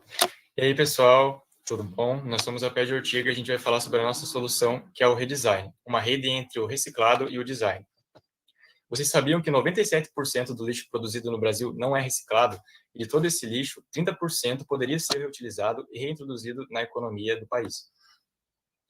A falta dessa consciência na gestão dos resíduos recicláveis acaba gerando mais problemas, como o desemprego, o descarte incorreto do lixo e o prejuízo à saúde pública. A nossa solução traz um app que conecta e conscientiza toda a população sobre os seus reciclados, gerando assim renda, ajudando a gerir e redestinar o acúmulo de resíduos na natureza e conscientizando as gerações futuras sobre a economia circular. Ele funciona assim. É um app que resolve o problema da falta de consciência da população, fornecendo a conexão entre quem descarta o reciclável e quem cria os produtos para vender. Então, a gente vai criar uma rede, literalmente, de conexão entre essas pessoas. Vão ter dois tipos de cadastros, quem vende e quem compra. E os dois vão ter os seus benefícios. Para quem vende no app, é uma nova forma de obtenção de renda e um espaço exclusivo para vendas desse tipo, que é de material reciclado. Para quem compra, vai ter como adquirir produtos sustentáveis, além de apoiar o trabalho artesanal, que é um impacto social bem interessante. E todo mundo vai aprender e vai se conscientizar sobre a importância da reciclagem e da economia circular. A gente vai conseguir aderir a 5 objetivos de desenvolvimento sustentável da ONU diretamente, que é a erradicação da pobreza, o emprego digno e crescimento econômico, as cidades e comunidades sustentáveis, o consumo e produção responsáveis e as parcerias em prol das metas. E, indiretamente, a gente vai aderir a outros também, como o combate a alterações climáticas, vida debaixo d'água e a vida sobre a terra, já que a gente vai tirar o lixo que iria para essas localidades. No nosso mercado, o faturamento dos e-commerces brasileiros foi de 10 bilhões só em um mês do ano passado. Então, é um mercado muito abrangente, o de e-commerces. E a taxa de crescimento do nosso nicho, que é os produtos sustentáveis, cresce 71% e a projeção é que cresça cada vez mais. Nossos competidores são o Cataqui e o Recicle-me, que têm os serviços sustentáveis, mas não oferecem conscientização e nem vendas no próprio aplicativo. E já o Enjoei, ele oferece as vendas, mas não oferece os produtos sustentáveis exclusivamente e não oferece a conscientização também. O nosso aplicativo, o nosso site é o único que oferece as 3 coisas. Como que a gente vai ganhar dinheiro? A gente vai ganhar através da comissão das vendas que vão ocorrer dentro do aplicativo e através de ads dentro do aplicativo também e do patrocínio das empresas fabricantes das embalagens que vão ser usadas futuramente pelos nossos clientes. Agora a gente precisa tomar essa atitude porque a conscientização é uma urgência global. E quanto antes a gente começar, melhor. E nós temos uma ferramenta que vai conectar todas as pessoas que pretendem mudar o mundo e chamar elas para conversar e criar essa solução sustentável através do aplicativo, através do lixo que iria fora. A gente pretende desenvolver o app, cadastrar os clientes, cadastrar os produtos e vender os produtos. E depois isso vira um ciclo. A gente volta para desenvolver o app com base no feedback que a gente teve no resto do processo. A nossa equipe é formada por mim, Thiago Oliveira, pela Érica Gomes e pelo Luan Pereira. O mercado sustentável está entre os que mais crescem no mundo. Então, que tal vocês redesenharem o futuro com a gente? Muito obrigado, pessoal. E foi isso. Só um anúncio antes de chamar a Júlia no palco. Vou mudar a inglês. So I'm switching to English just for a little announcement. We're going to go on with the pitch session, but we are leaving the main stage to a keynote speaker. So I'm going to see you later for the award ceremony and moving on for the keynote speaker. So having that said, podemos mudar outra vez ao português. Só temos que deixar o palco a outro speaker, mas ficamos todavía com a pitch session. A Tatiana e Tatiana, se você tem perguntas para a equipe, podes fazê-la. Eu tenho. Posso começar? Sim. Parabéns, achei muito interessante a solução. Levante em conta que a gente tem um mundo, né,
Hello.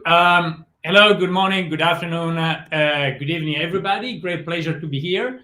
Let me just double check if everybody can hear me well, and then ready to start. Sorry, I'm just getting feedback. Anyway, I'll assume everything is okay. You can see both myself and the slides. So what I want to share with you today is what is happening today in cities. Cities are what we are passionate about, what we study both at MIT and in our design office. But in particular, I use as a title from a book by Bucky Fuller called Utopia or Oblivion.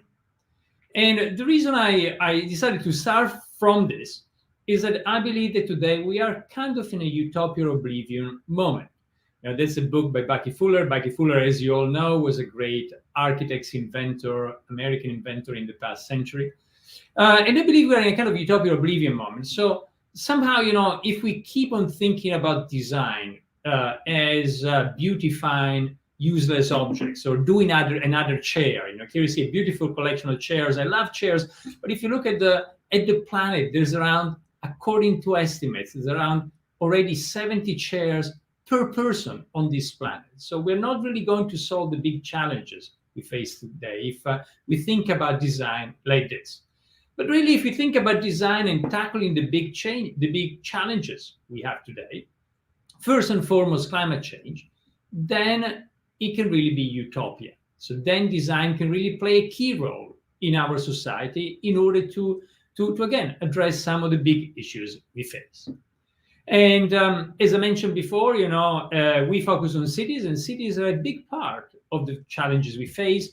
Just remember 4 numbers about cities: 2, 50, 75, and 80. Cities are only 2% of the surface of the planet, but they are 55% of the population, 75% of energy consumption, 80% of CO2 emissions. So if we can do something to make our cities a little bit more sustainable, well, that can be a big deal globally. And in particular, today, we can leverage what you see here, which is the convergence of digital and physical. One way to say it is that the internet is becoming Internet of Things. The internet is entering physical spaces, changing the way we can understand, design, and ultimately live in our cities. Now, as I said, this is what we are passionate about. When we look at that through in different ways, we look at that through our research operation at MIT, and through our design with Collaborative Society in New York, in London, and some of the startups that came out of both. And our really goal, what we are looking at today, is can we really look at design as a positive force, a force that can lead us to nature-positive design. And to do that, we believe we need to collaborate. We need to think about design as something that goes beyond the boundaries that it traditionally had, but something that you could call design at large, bringing new disciplines, other disciplines, in order to tackle these big interdisciplinary problems. And as I was saying, here is how we are organized globally, but again, with different operations, same vision, but looking at research at MIT, looking at projects with Collaborative Society, looking at products with the different startups. So I decided to pick 3 projects I want to share with you and hopefully then have a conversation all together. The first project is a project we did in our design office. It was run from our New York office, and it's a project in Helsinki called the Helsinki Hot Hub. The project started with a challenge that the city decided to launch a little over a year ago, called the Helsinki Energy Challenge. The idea is very similar to what the X Prize Foundation does in the United States. So the city of Helsinki had a big issue. The issue is that today they got district heating in the whole city. So they heat the city using hot water that's produced by power plants. However, those power plants run on coal, and the city has decided to decommission coal by the end of the decade. Even earlier, they're discussing to do it even earlier. And so the question is, how can you heat a whole city, a major city such as Helsinki, in a sustainable way, especially at that latitude, if you don't use coal or other traditional sources? And the mayor wasn't getting the answers he was looking for inside the city, so decided to open a global challenge, to put a prize in the middle, like with the X Prize, and let people compete from all over the world. Here is the timeline. Actually, last year, in September, all the question Q&A were answered, and then there were the finalist team invited last November. November, actually, a little over a year ago. 10 finalists, 250 participants, over 250, 10 finalists, and then winners. And we were very happy to have been selected as finalists first, and then winners together with 3 other teams. And that was less than a year ago in Helsinki. So now we're working with the city to implement this. Let me show you first a little video about the project, and then I'll tell you more in detail what this is about. And by the way, before actually starting the video, just a small thing. As I said, we believe that in order to look at design to tackle big interdisciplinary problems, we need to have many, we need to work in a collaborative way, to have collaboration at the core of it. So in this case, the collaboration was, our design office working with many engineering team, Rumble in Helsinki, Transolar in Germany, with different major companies who actually work in this space, such as Danfoss or Schneider Electric, with Squint Opera, who help us to visualize and communicate all of this, and also looking at the financial part. OP is a major financial institution in Finland, in order to make sure that this, that the project would be feasible from an economic point of view. But here is a short video. We're excited to present to you the Hot Heart, an innovative solution to decarbonize Helsinki. Here is how we do it.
All right. Oh, sorry, I just got a message saying that the video wasn't visible. So I'm really sorry about that. I just got this message now. We're checking. Sorry, you didn't see the video, so I'll tell you what this is about anyway, in words. And what you see here is the key challenge today in Helsinki and in many other countries and cities across the planet. Now, what you see to the left is actually the changes in wind power prices over time. So the cost of renewables is going down. Today, you can produce 1 megawatt hour. 1 megawatt hour is actually a lot of energy. Think that 1.6 megawatt hour are 1 barrel of oil equivalent. So it's quite a lot of energy. And you can produce that globally today in a renewable way with wind or sun for anything between $10 to $30 per megawatt hour. However, the problem with renewables is the following, is what you see to the right side here, the fact that renewables are very intermittent. And so, sometimes you produce too much and sometimes you produce too little. And you see that because then prices go up and down. Oh, sorry, I get another comment saying that the screen is not visible from the beginning, which is very weird. I wonder if somebody can let me know if you can see it like this. Maybe I will not go full screen. Sometimes this happens with this is not Zoom, so it happens with when going full screen. But thanks for mentioning that. If somebody can, Pietro, if you can let me know if now at least you can see the screen, or if it is still stuck. Maybe let me start again sharing.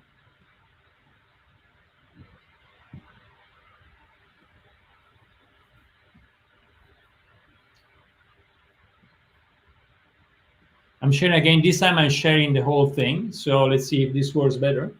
And but if somebody can let me know if you see now the slides, and if you see, could somebody let me know via WhatsApp if you're seeing the slides and seeing the screen going ahead?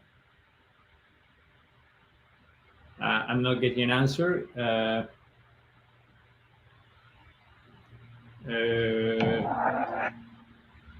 Okay, nobody's telling me. I hope you can see the screen now. If not, somebody will probably let me know soon.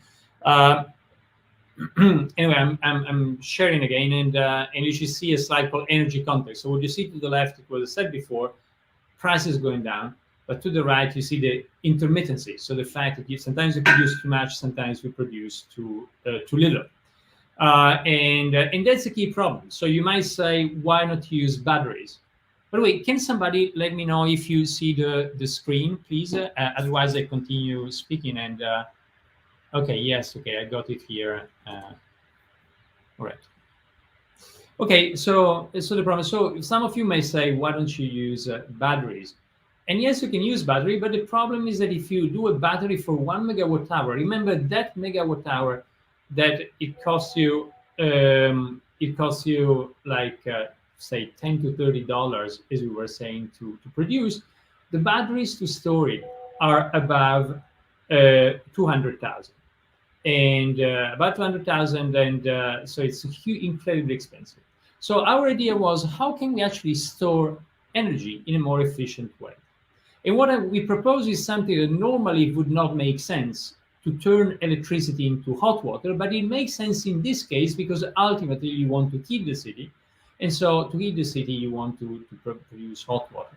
So here you see to the right is kind of floating structures that we imagine. So these floating islands with a lot of water. Water has a high thermal mass, and so it has a high thermal mass, and so it's perfect for storing heat. And so the idea, we take the heat from renewables, we turn it to hot water, we store it as floating islands, and then we run it through the city's district heating system in order to heat the city. Here you can see a bit more in detail, so you can get the different energy sources to the left. You run them through these floating reservoirs in the ocean that we call the hot heart, and then the hot water can be run through the existing district heating system, so without having to change much what we have today. Again, please let me know if you keep seeing the slides and if you're not stuck as before. And in the next slide, as you see here, we also get 2 additional benefits. One benefit is about power equalization. So about the fact that by doing this, we can also help the whole Finnish grid. Again, the Finnish grid has much more renewable planned in the next decade, many gigawatt of installed capacity already planned for this decade. And so by actually doing this project, the hot heart can help us equalize the grid, which is a big value, big bonus for the whole system. But also we said, well, when you got this kind of floating reservoirs with a lot of hot water inside, well, what about using a tiny bit of the energy in order to create an amazing experience, and an amazing experience so that basically people can have like a biodome with, in this case, we propose this kind of floating forest, building on an idea which is very common and typical in Finland, which is spending time with nature in the middle of the forest. But again, through a bit of the heat, 0.5% of the heat we got there, try to create this kind of ecosystems, hot ecosystems, where people can enjoy, can learn about climate change and so on. And we think that this is important because somehow, to tackle the big challenges, we need to be in this all together. So to be able to have people learn about climate change, about energy, about, in this case, the hot heart, is a way to really work together towards solving some of the big challenges we are facing.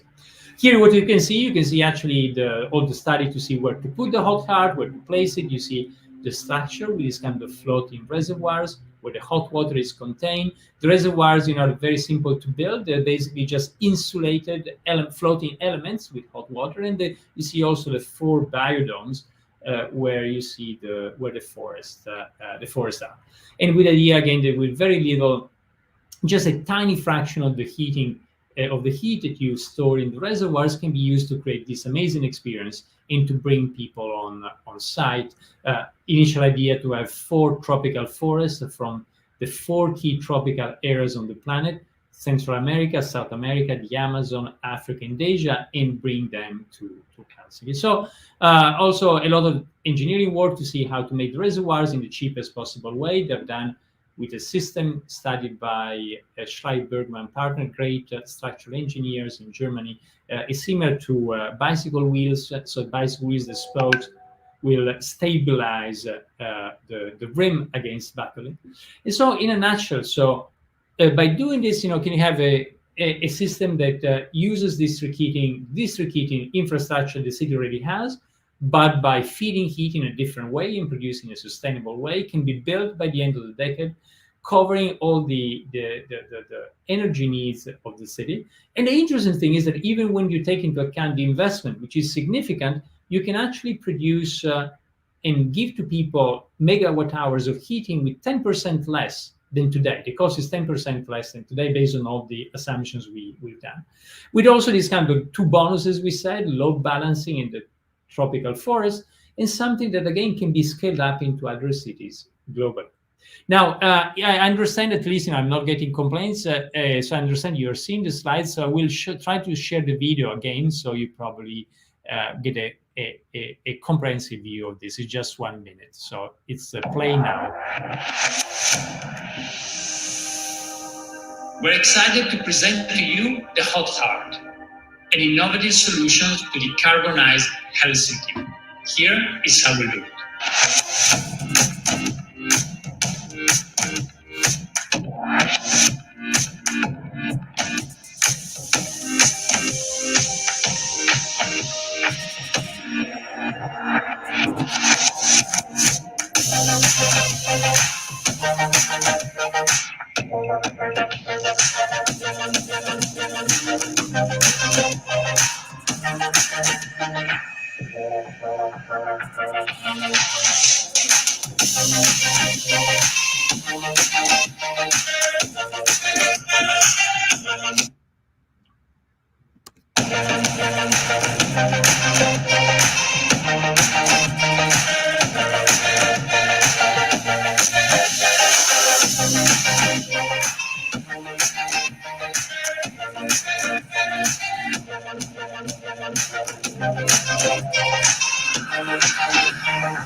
All right, so I hope you could see now the video, and so this was the first project I want to show you. Again, it's an example of how to work together in a very interdisciplinary way and to try to use design to tackle some of today's big challenges. In this case, starting from the request by the city of Helsinki. Now, I want to share with you another project, and then probably given it took us a bit longer with this kind of little technical glitches, I'll probably stop it after this project, and then we can have a conversation. And if you want, I can have more slides. But again, this project is something we've been doing in our lab at MIT. And here, actually, we started a few years ago looking at real-time data coming from the city. It was actually the first time ever in this project. What you see here is a view of the Venice Biennale over 10 years ago, where we actually managed to get real-time data from many different systems, many different networks in the city, including the mobility network, the mobile phone network, and so on. So getting all this kind of data in real time in order to understand how the city works. And you see it here. So you see the city. We did it in Rome. That was the first time ever globally that this was done. So take the city of Rome, you get real-time data from the cell phone network, from the taxis, from the buses, from many other networks, sending all that information into the cloud, as you see in the middle, and then analyzing it in real time, visualizing it in real time, again, both data visualization, data analytics, and then showing this in a public venue, the Venice Biennale, again, to show how real-time data can change our understanding of the city. And you see here, visualization, for instance, the city becomes like a living organism. By the way, this visualization was at MoMA, the Museum of Modern Art in New York, was done by Pedro Cruz, who was in our lab at MIT at the time. Now he's a professor at Northeastern University. But you see how this can help us for the first time to see a city like a living organism. And then once you got the data, you can ask yourself questions. So here is similar data in New York. Actually, what you see here, every dot is a taxi pickup or drop-off. So these are taxis. And this is, by the way, a place many of you probably know is JFK Airport. You see all the terminals, and again, all the taxis picking up people or dropping off people there. If you zoom out, you see JFK was down there in the lower part of the image, and then you got Manhattan and all of the boroughs, with all the pickups and drop-offs. And then we started asking ourselves questions. The first question we ask ourselves is the following. If you look at those 2 points in Manhattan, you got hundreds of thousands of trips connecting them in the course of the year. That means some days you got like 1,000 trips connecting those 2 points in the city. And then, how many of those trips could be shared? 2 people going more or less in the same direction, sharing the ride. When we started this, Uber had not launched Uber Pool yet. So Uber Pool didn't exist yet. So we started analyzing this. And sometimes we say when you got big data, you need big math or new mathematics in order to understand the data, to cope with data. The traditional way to look at this problem of shareability would have been linear programming. But actually, linear programming fails when you got such a large amount of big data. So what we developed is a new methodology we call shareability networks. And you see it here. You see here in the next slide a visualization of these kind of networks that tell you how many trips could be shared. You run all the maths. If you're interested, you find the paper online. And what you discover is interesting. Is in the graph in the upper left side of the image, is that with a small delay, which is 50, 100, 150 seconds, so think about 2 or 3 minutes, you can actually take everybody to destination with 40% less vehicles than what we have today. So basically, we can, in Manhattan, we could take everybody to destination when they need to be there, give or take 1, 2, or 3 minutes.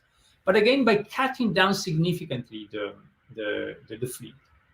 Now, when the results came out, a few interesting things happened. First of all, they started a nice conversation. For instance, the New York Times reviewed the article. And I remember the editor, the science editor at the Times was saying, well, this is interesting project, interesting mathematics, but New Yorkers really don't want to share anything. It turns out that is not the case. And actually, when the results were published and the discussion was going on, some of the results ended up on the desk of the CEO of Uber at the time. Uber reached out. We started the first collaboration between MIT and Uber. And as you might know, today, Uber Pool allows you to do exactly that. Allows, people going more or less in the same direction to share a ride. And Uber Pool has been a big success. So today, many cities, Uber Pool trips, are a significant fraction of the total number of trips. And the interesting thing is that, if 2 people share the ride, it means 1 less car on the road. 1 less car on the road equals less energy consumption, less traffic congestion, and less pollution in our cities. So again, this was another project I want to show you how by putting together different disciplines in the project. If you look, at the list of authors and the people involved, you've got, designers, planners, mathematicians, physicists, complex scientists working together. Then, again, you can look at the city, use digital data to describe the city, and by analyzing the data, also find different new ways the city can be programmed. And incidentally, I wanted to mention this is this is a paper and a piece of research with a lot of mathematics, but it is ultimately a design question. Design question because it tries to look not at how New York works today, but how it could be different, how it could be designed and programmed in a different way. So those were the two projects I want to share with you. By the way, we had a follow-up project that was published in Nature where we actually looked at other questions, and this was the beginning of our latest startup called Data Drive, about looking at how we can use analytics in order to run mobility in our cities in a much more efficient way.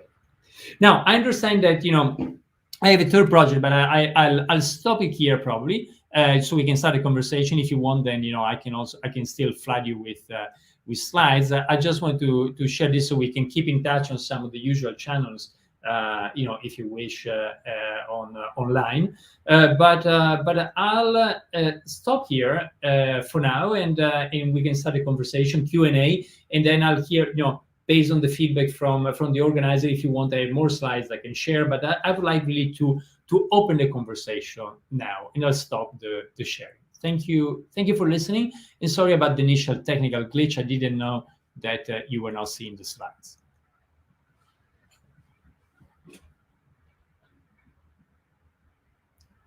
I'm not hearing anything, but so if again, I look forward to the interaction, and if there's any question, comments, challenges, so we can start a conversation.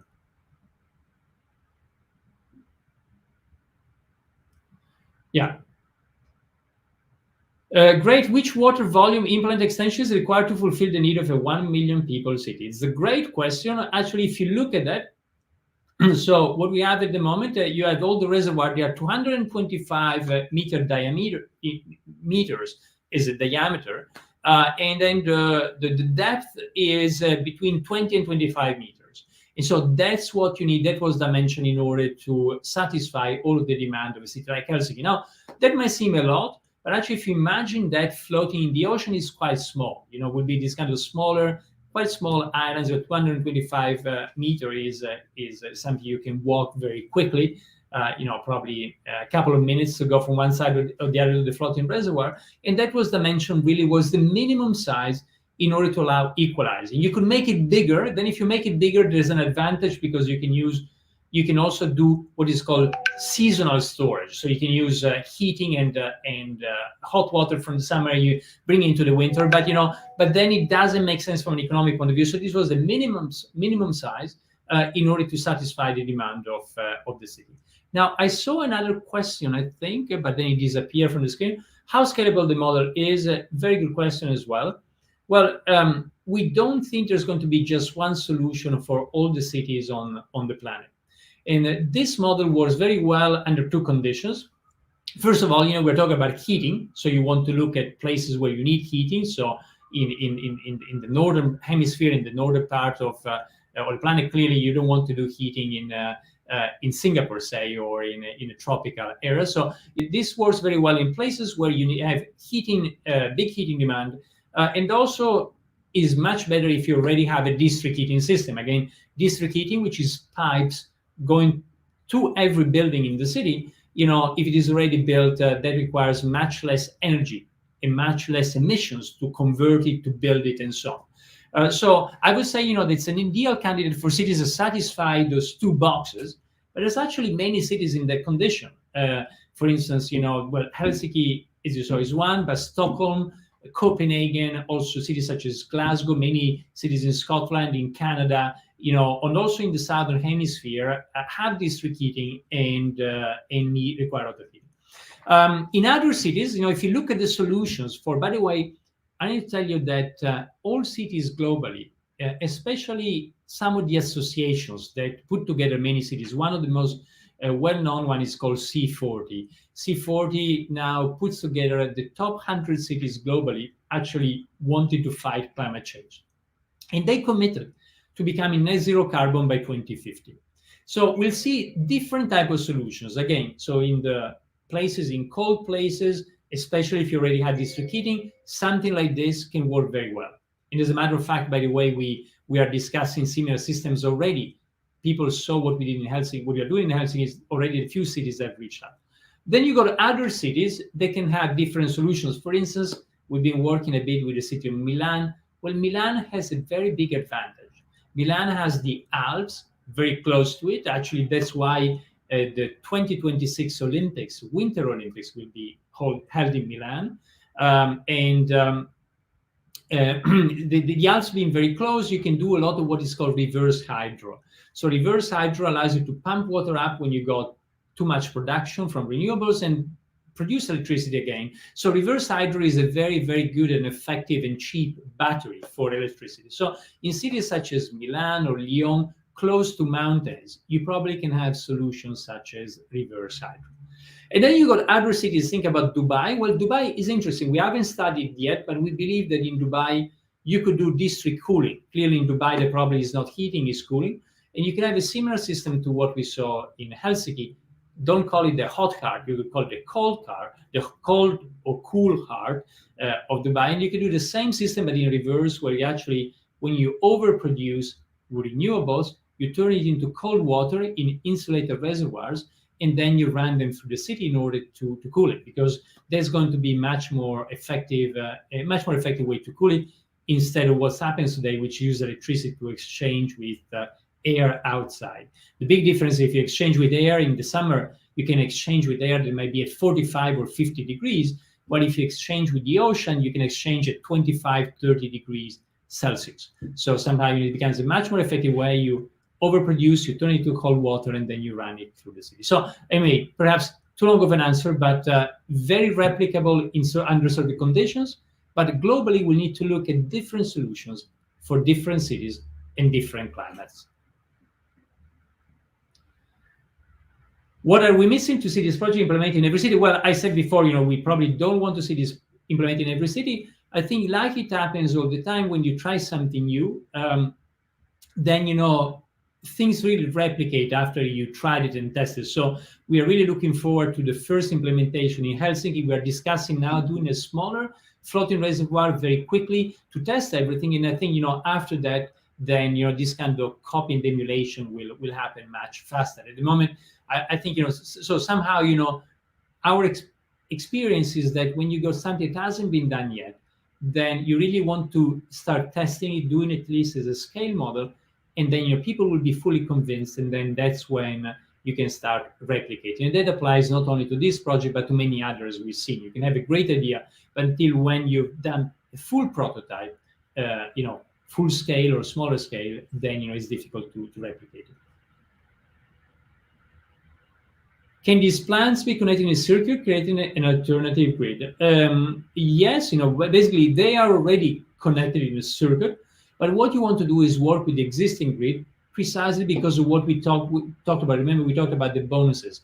The bonuses, one of them is the floating forest and these beautiful biodomes where people can go. But the other one is about equalizing the whole Scandinavian grid, contributing to equalize the whole Scandinavian grid. And so the thing you want to do is really connect with a larger grid so that you can actually have a win-win by integrating the hot heart and the district heating system into the larger grid. Thank you for all the questions, very interesting. How difficult it is to match design, sustainability, and efficiency? Well, I think, it depends on the type of projects we are looking at. But I would say that it is imperative now that we match them. I think, I don't think there's any design that can ignore sustainability or efficiency. So, and efficiency is what can lead to sustainability. Sometimes, if you can do something more efficient, then you save energy, and so you're more sustainable. So I would say, that it can be tough in some cases. It depends on what you're looking at, what type of problem. But I think that you cannot avoid it. I think there's no design today that can ignore sustainability and ignore efficiency, which is a part of sustainability. According to the experience, which are the most advanced country in terms of sustainability projects? It's a very good question. Again, I never try to rank them. Also, it's difficult sometimes to think about countries. What we're seeing globally, is that cities are really taking the lead. For instance, think about what happened to the US during the Trump administration. Well, the Trump administration was really ignoring climate change, was pulling out of the Paris Agreement and so on, but some cities were actually fighting back. Many cities and many mayors said, well, you do whatever you want at the federal level, but actually as cities, we want to play our role. We want still to go ahead in that direction. So I think a lot of the decision making happens more at city level than at national level. So if I had to think about cities who are betting a lot on sustainability, I certainly see a number of Scandinavian cities that are leading the way. There's something very interesting. The new mayor of Boston, Michelle Wu, is actually betting a lot on a Boston Green Deal. And actually, if you're interested, I wrote an article in Boston Globe a few weeks ago that was really with some suggestions about how Boston could follow a similar process as what we discussed in Helsinki in order to do moonshots in order to decarbonize. Then I would say Milan is also working very seriously. The mayor of Milan at the moment is a left-wing mayor, but is very close to somehow to the Green Party, but more generally to green themes. And so he's working also a lot in this space. I see also a lot of exciting things happening in Germany, especially since the election of the new government, where the Green Party is also involved. So it really depends. But the good news, I would say, is there's more and more willingness from cities, and in particular, all the C40 cities are made all these big and ambitious commitments. 2050 net zero carbon, some of them even early, like 2040. That's going to be exciting. Which are the cities in the world that should be used as an inspiration? Well, it depends a little bit on inspiration for what. We're talking about sustainability, so certainly some of the ones we mentioned can be an inspiration for that, but you can look at other dimensions of innovation. For instance, if you look at mobility, probably Singapore could be an inspiration today. It's doing very exciting and interesting things in terms of mobility. We've been helping them a lot with their self-driving program. So somehow it depends really about what you're looking at. Another city like that's inspirational from the point of view of bringing nature in the city is Milan. Milan is playing a lot with new ways to bring nature inside buildings. There's a well-known building done by a colleague and a friend, Stefano Boeri, called the Vertical Forest that was built a few years ago. And that has sparked a whole new bunch of experiments. We are participating into that as well. We designed a building recently next to the Prada Foundation, where there's a vineyard that goes to the roof, and people can actually play with vineyards and winemaking in the center of the city. We've done a few other projects, that I can tell you about if you want. But somehow it depends on inspiration for what, and I think different cities are providing inspiration for different things today. Again, what comes to mind is in terms of big challenges, climate change and sustainability. We mentioned mobility. I would say Singapore, Milan, as I was saying, about bringing nature inside. There's a bunch of cities working a lot with social integration and segregation.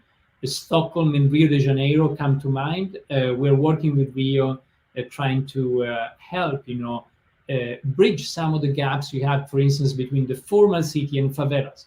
We're working with the mayor right now on that. And so anyway, it depends what type of aspects, but I would say those are some cities that are innovative in different directions.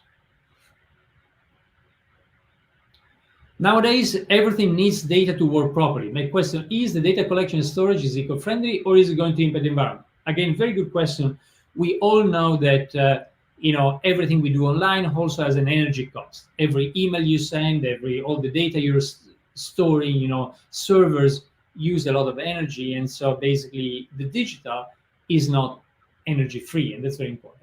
Now, however, we always need to look at, what is the energy we put in and what is the saving we might get. And my impression is that if you look at that from the get-go, from the beginning, usually is a good investment. The little energy that you can put in an IT system, again, it depends. You want to look at on a case-by-case basis.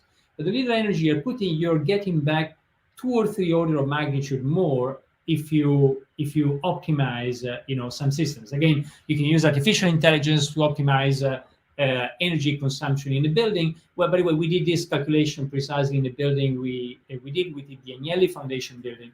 where we looked at, well, we need a bit of artificial intelligence, data collection, data processing to run the building in a more intelligent way. And that might cost you 0.5% of the total energy consumption, but you might actually get a gain of 10 to 20% reduction through this. So somehow, again, it's the question is, yes, you might need a bit more energy, but if you get it back 2 or 3 order of magnitude more in terms of saving, then it's worth doing. But it's a good question. We should always look at that as well. Next question. I don't see. I know. I see just a message now that says that was the last question. Now, guys, this was a very, very good and interesting, exciting conversation. I'm asking the organizers who are not vocal, but they have a small chat here, if they would like me to continue for a few more minutes or to just to wrap it up. But thank you for this. And again, this was just for me a way to share with you some of our thinking about how design, going back to the initial question, utopia or oblivion. If you keep on thinking about design in a traditional way, call it late 20th century way, then it's going to be certainly oblivion. But if we actually can put design at the core of today's major challenges, then it can be utopia. And to do that, we need to collaborate. We need to think about nature positive design, and we need to tackle the big interdisciplinary complex issue. Again, the two things I showed you were just some examples. We could talk about many other projects, but they were just to start the conversation. Another thing I wanted to mention, maybe to wrap it up, is that cities often work on the basis of what they call best practices, right? Best practices, you look at what other people have done, you look at success stories, and then you replicate that. Now, that works usually very well in a world that doesn't change very fast. Then you can use best practices. You look at what people did 20 years ago in Boston, for instance, and you replicate it in Stockholm. But today, they don't work anymore. Best practices, first of all, if the technology is changing very fast, you want to reassess things. You want to be more experimental, take more risk. And best practices, ultimately, what they do, they don't allow us to move fast enough to tackle some of the big challenges we face. Again, if we use best practices, we are taking solutions from 10 or 20 years ago and locking the future into the past, just replicating, keep on doing the same thing. So I believe the cities should be more experimental. And the example of Helsinki, I think, is very interesting because, again, using the X Prize mentality can help accelerate innovation. Now, the innovation is really at the core of your community, but then I think how to do innovation at scale in cities requires a big change. I think we should always push for this, for when possible, to make sure that cities and in general people, commissioning projects take enough risk, educated risk, in order to help us innovate faster. We cannot meet our targets if we keep on repeating solutions that come from the past. Well, having said that, I just want to thank you for the conversation, and looking forward to continue it in elsewhere. If you are in one of the places where we are based, in Italy, in the US, in Singapore, do stop by. It would be great to continue exchanging. And I'll stop it here. But thank you very much for listening and for interacting.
This is it.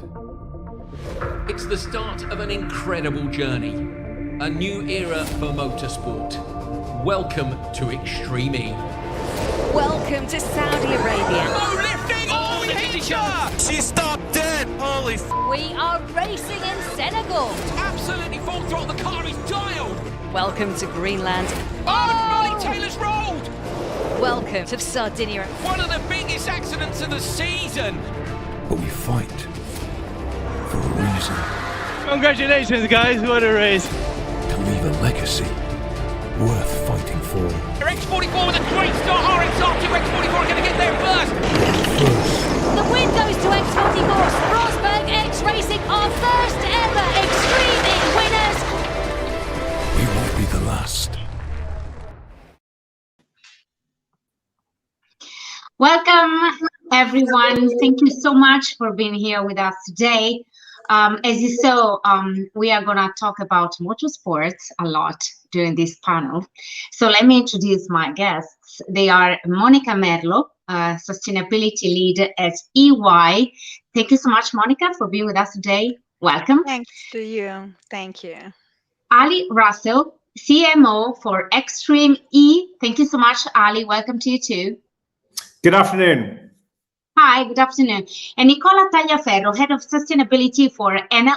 Thank you so much, Nicola, to you too for being with us today. Okay, we are going to have like 45 minutes to talk about all these issues. So, Monica, let me start by you. What are we seeing in our future? I mean, what kind of sustainable future are we going to build? Thanks, Mariangela. Thanks to everyone. Yes, well, we have quite a busy future, let me say. We have quite a lot to do. In the next few minutes, I would like just to give you some highlights on how electrification can actually be an excellent, not can be, sorry, let me correct myself, is going to be a great solution to reach our net zero goal. So if you don't mind, I will just share a few slides, a few information that I think maybe just help this conversation. As I said, we have quite a busy footpath that we should follow. Just let me deal with my computer 1 second. Here I am. Hope you can see the presentation in few seconds. Climate change is a big topic. I'm sure you already had the opportunity in this experience to hear about this topic and what it means for you, for your future, for your future job opportunities, for your lifestyles. But I see my computer is not helping out, so I will do it without it. I hope you can still at least hear me, because it's still, I see my computer completely collapse somehow. But anyway, yeah, I guess now, yeah, here we are. Excellent, we made it. Sorry for this. So we have quite a massive, as I was saying, action to put in place. The number are really impressive. And as probably most of you know, there is our challenge in the next future is trying to find into a solution to meet our targets, you know. And so I think it's important, before getting to the point on how electrification can be actually the key, is just for you to know, you know, I'm sure you're aware of what is the what are the most responsible for global warming. You know, this graph is this picture is very clear. I mean, low greenhouse gases, good. High greenhouse gases, really bad. Okay, so our effort has to concentrate to the decrease of these greenhouse gases. But how can we do it? We have different way to act on greenhouse gases. When we refer to net zero, we refer to those initiatives that basically want to balance the emissions by removal equivalent quantities of greenhouse gases, which is a complete different stories to carbon neutrality, which is a very good target as well. But you can reach carbon neutrality also with neutralization techniques. And something is compensating, but it's a complete different story is when we have to remove. So from one day I have that emission, the day after I don't have it anymore, and not even the day after either. So when we think and when we listen, in every day by day conversation or to the statement of many governments or also private activities or whatever, we listen to their statement, there is a huge difference between declaring of being carbon neutral or being net zero. So this, I think, it's really important for you to know. Also, I think it's very important to see this graph on the left. These are the level of CO2 emissions that we are talking about tons of CO2 that we have to abate to be able to reach our target. And I would like you just to concentrate, because today is the day of electricity, to this huge amount of CO2 emission coming from electricity and heating. But as you can see, this component is going to basically disappear following this projection in about 20 years. So this component of CO2 emission, thanks to the technologies that we will see also later, is one of the part that is going to be completely to abate and to completely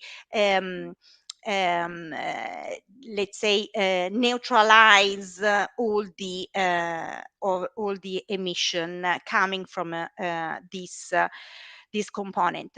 So we just don't need few activities, few initiatives. We need a big strategy. Okay, so of course it cannot be the initiative of just a single institution, but we have to all to work for the same goal. This is how we plan to abate our emission in the future. So basically there are 6 components, as you can see. Half of it basically comes and involve electrification. And this is also, I think, a very interesting aspect for you that are following this speech, is because we expect over 100 million jobs by 2050 concerning these topics, just for you to understand how much we are investing on this information, on this type of business. So this is just another deep dive on what are the electrification potential. As you can see, by 2050 we expect to cover 100% of electric 2 or 3 wheels, 86% of vehicles, 79% of the bus share, 55% of heat pumps, so the let's say heating department of it, but also we expect also 76% of electrification share for the light industry. So these are just highlights on the potentiality of electrification that will take place in the following decades. Before I close my speech, I just would like Mariangela to share also another thought that is important, because as I was briefly showing before, there are several segments in which we have to concentrate, and electrification for sure is probably half the 50% of the goals. But it's not enough. If we want to reach our targets of decreasing of 1.5 centigrade the temperature, and I let you know that by now we have already overcome the 1 degree, so it's quite a challenge to keep with this half degree by in the next 30 years.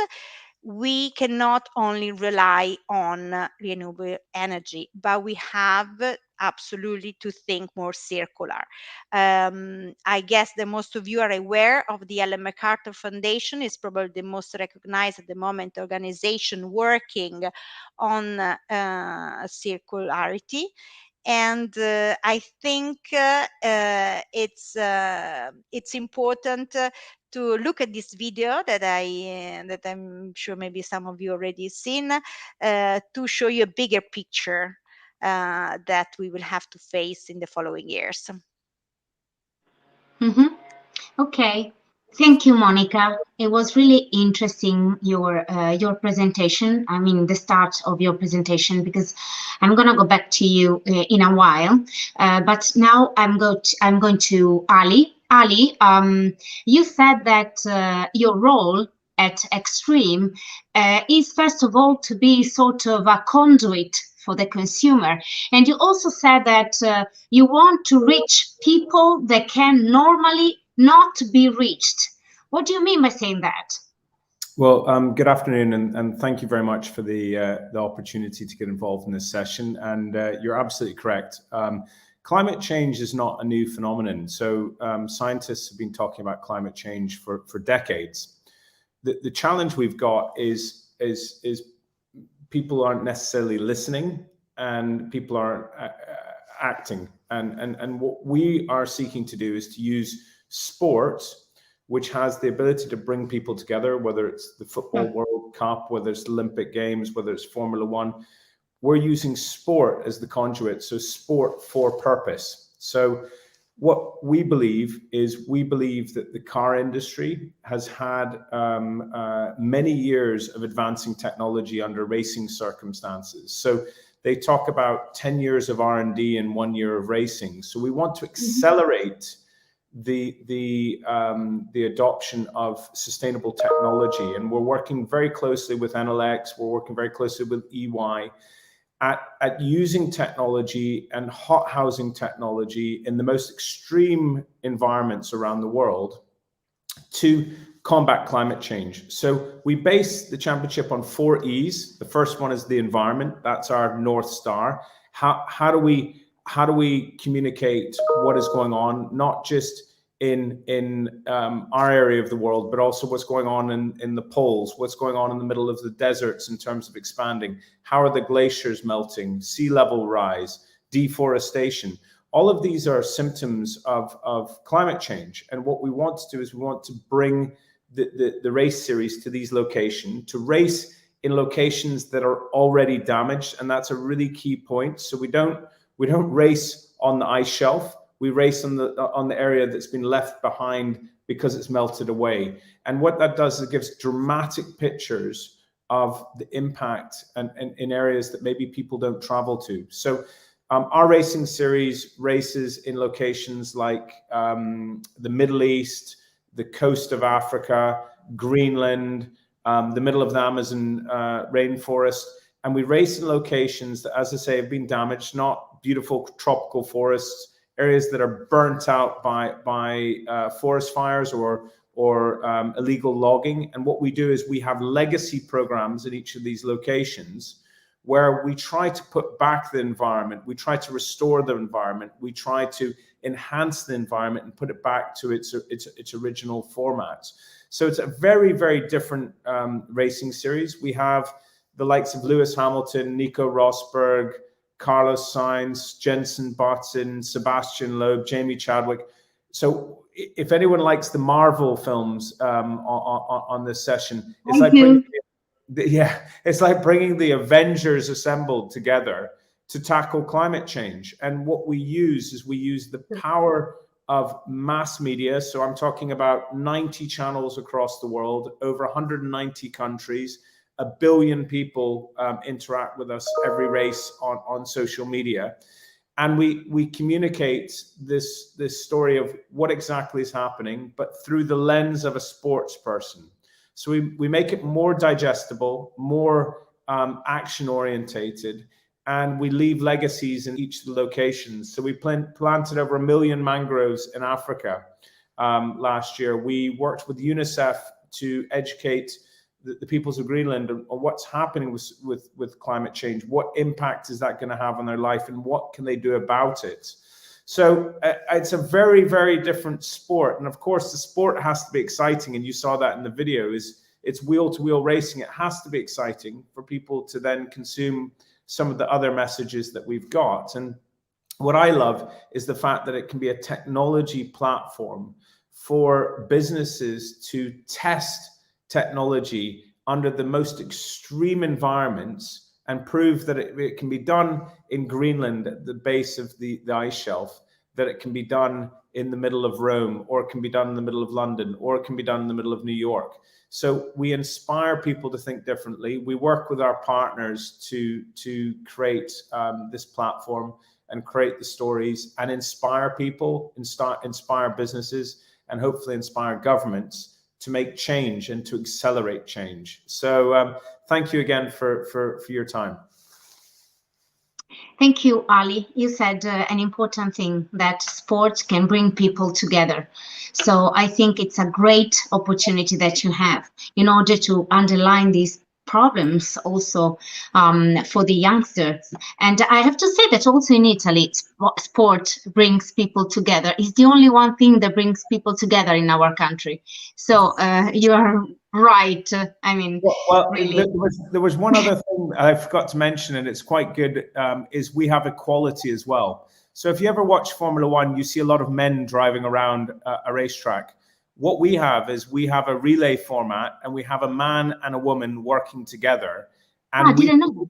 In equality, because the world has to get these problems together. So it's men and women with attempting to race against each other. So equality, diversity, electrification, and the environment. So thank you. Thanks to you. This also is an important problem. I mean, as far as women are concerned, also in Italy, I mean, but everywhere, pretty much everywhere, we are still in the Middle Ages. So it's important to tackle these things. Thank you so much. Nicola, I come to you now. I read that your idea is to go through your group as a whole group, because you are doing a lot as far as sustainability is concerned. Can you tell us what? I mean, Monica talked about circular economy, and you are also doing a lot about this thing. What are you doing in particular? Thanks thanks much for this introduction, but thanks also, Ali, to touch at the end a very important subject about diversity, because what is the message that today I would like to bring is the concept, giving some more information to everyone about what is the meaning of sustainability, because we are bombarded of information from all media about sustainability. We need to be more sustainable. We need to be more sustainable. But if I were a young person, I would ask myself, but what I can really do to be more sustainable? But I don't know. I know that there is a problem. I know that there is something connected to the climate crisis, and clearly there is it is evident. But sustainability, it's of course something that is connected to the environment. So we need to know very clear that when we talk about sustainability, we know that we need to take care of our environment. And circular economy, for example, can be a leverage for to work in this direction. And then we'll talk also about circular economy. But first of all, I would like really to leave you this message, in the sense that we need to think about circular economy from one side, which is the environmental part, but we need to think also about social inclusion on the other side. Social inclusion is the other soul of sustainability that is connected to to the people and is connected to the improvement of the condition of individuals or group of individuals into the society life, giving them dignity, giving them opportunities that they couldn't they don't have, unfortunately, for their identity. So this is very important. In this case, you mentioned the diversity in terms of difference from women and men. But there are a lot of other communities. Let's think about elder people. Our population is growing and growing, and elder people are becoming a big community we need to take care. And then again, there are also smaller communities and the vulnerabilities, for example, connected to the place, to the country where people live. Let's think about poverty. Also, people that experiment poverty situation, they need to be considered into the society. And disability, clearly, the physical disability is another clearly part of this social inclusion. So guys, it is very important that when you look at sustainability in your mind, you think that, okay, there is the environment, okay, there is the climate crisis, but it's not the only point. But you need to think about social inclusion, because to be sustainable, the world, the planet, needs to be sustainable at 360 degrees, needs to be sustainable for everyone, and needs, of course, we need to take care about the planet. Also, something very interesting, this is the other pills I would like to leave you to today, is the rising of the circular consumer. So the circular in the sort of people, an individual or a community of people that are starting to become circular. And at today, let's think about the circular consumer as, for example, someone that is going to buy an electric car, and maybe is going to recharge this electric car from solar panel, or that, for example, has installed on the roof, and also is going to repair his or her household appliances, and in the same time is taking care, for example, about food, buying biological food or 0 kilometer food. That's it's shaping this new kind of consumer that is very close to you, because it is very close to young people, and this consumer is now not yet identified, but is rising and growing in the last period. Why? Because young people are starting to have absolutely more attention about this circular, let's say, issue. So this consumer, the future of this consumer, let's say, depends on the platform and on the digitalization, because more there will be connection and network and the possibility to go through digitalization, for example, from electric car, renewable energy, repairable household appliances, and all those things are all connected in a unique platform, then it will be easier to become a circular consumer. So let's really look at sustainability on one side and the rising of circular consumer. I hope I gave you two interesting pills to think about it. Yes, in fact, I'm gonna build on one of your pillars, Nicola, going back to Monica, because Monica, you said before a lot of things about also circular economy, right? And the important to see all these things as a whole. So I'm going to ask you, when I talk to entrepreneurs in the motorsport sector, in the automobile sector, they tell me that it's important to talk about electricity, but sort of to make electric cars doesn't mean that this electrification comes from circular sources. If it doesn't, it's not real circularity. It's something else. Can you go a little bit into depth on these things? Yeah, absolutely. Thank Mariangela for this question, and Nicola for introducing again the topics. Absolutely. As I was saying, electrification is the answer. Having an Sorry, my dog is barking. I'm so sorry about that. It's having an electric car is a solution, because definitely the greenhouse gases emission is completely neutralized if you have an electric car instead of a fossil fuel based car. But you have to ask yourself, where does this electricity comes from? Because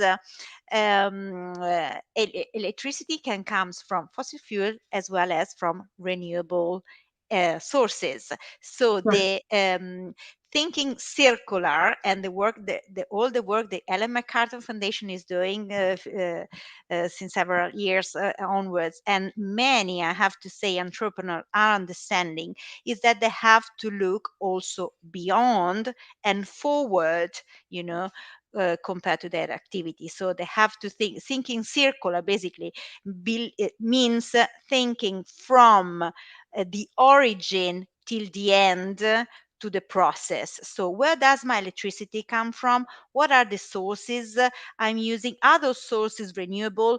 But also you have to think after, forwards. Okay, so I have an electric car. So what's going to happen to my car after I use it? What is going to happen to my electric station when I need to repair it? So are those components easily to assess, or when I have to substitute it, I have completely to to change the whole system. So when you think circular, you have also to think, how is durable my solution? Because maybe it's an excellent solution, but it lasts one day. So that is not sustainable. Okay. So it's a very complex issue. It's not at all easy. It's like the removal topics that I was assessing before, So it's sometimes we hear very, very enthusiastic statements, but at the end of the day, we have to understand what are the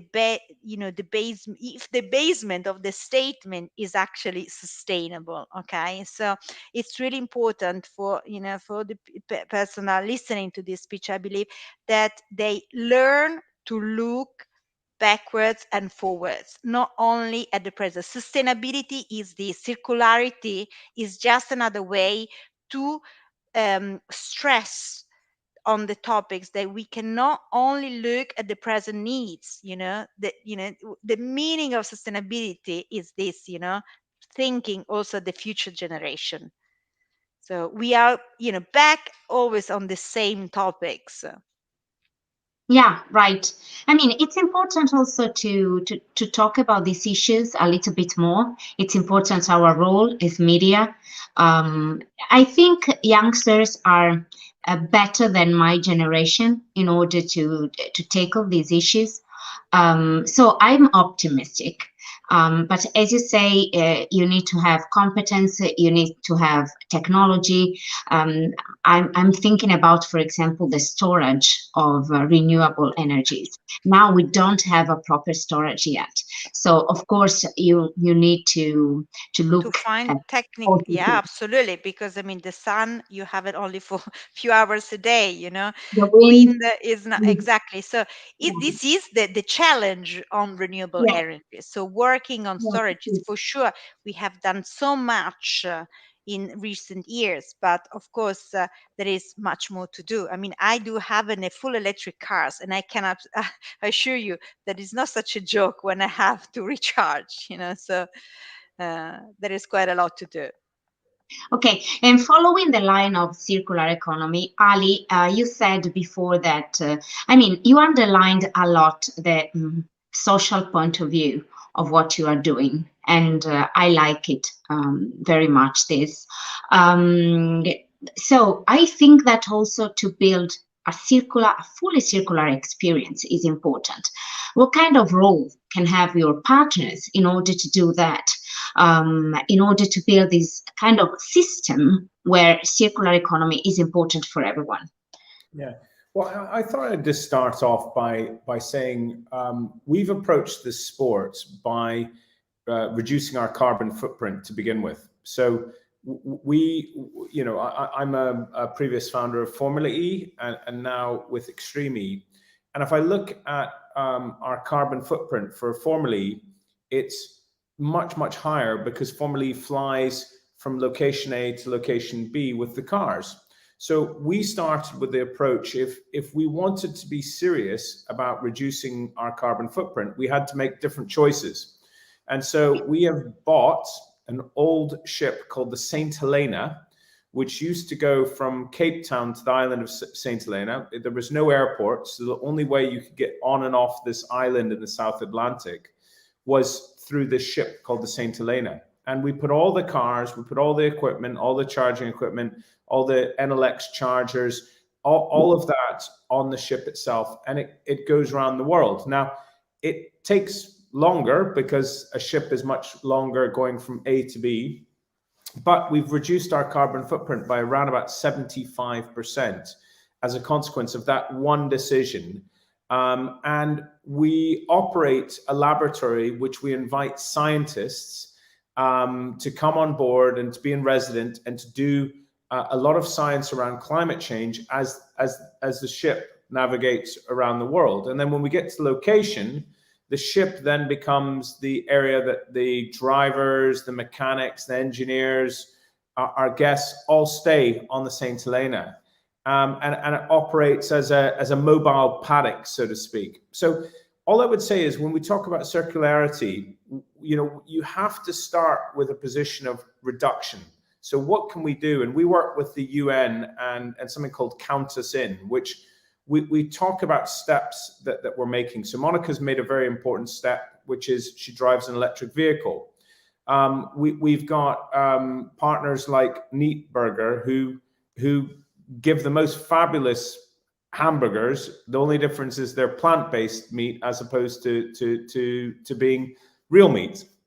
And that has an impact. And I think what we've tried to do is not try to change someone from A to B overnight. It's about a journey that we're all going on and about sharing stories of going on that journey. So I think, you had an example on storage of renewable energy. And there's no doubt that cars and connected cars and electric vehicles can also be a solution because they can arrive at work in the morning and the power overnight can come from your car into your house, and then in the morning can go from your solar panels on the roof or your wind or whatever else back into your car and you go to work. So I think the solutions that a lot of the businesses that Monica works with, Nicola works with, can actually be incredibly impactful for the way we live, the modern society that we're creating, and how we join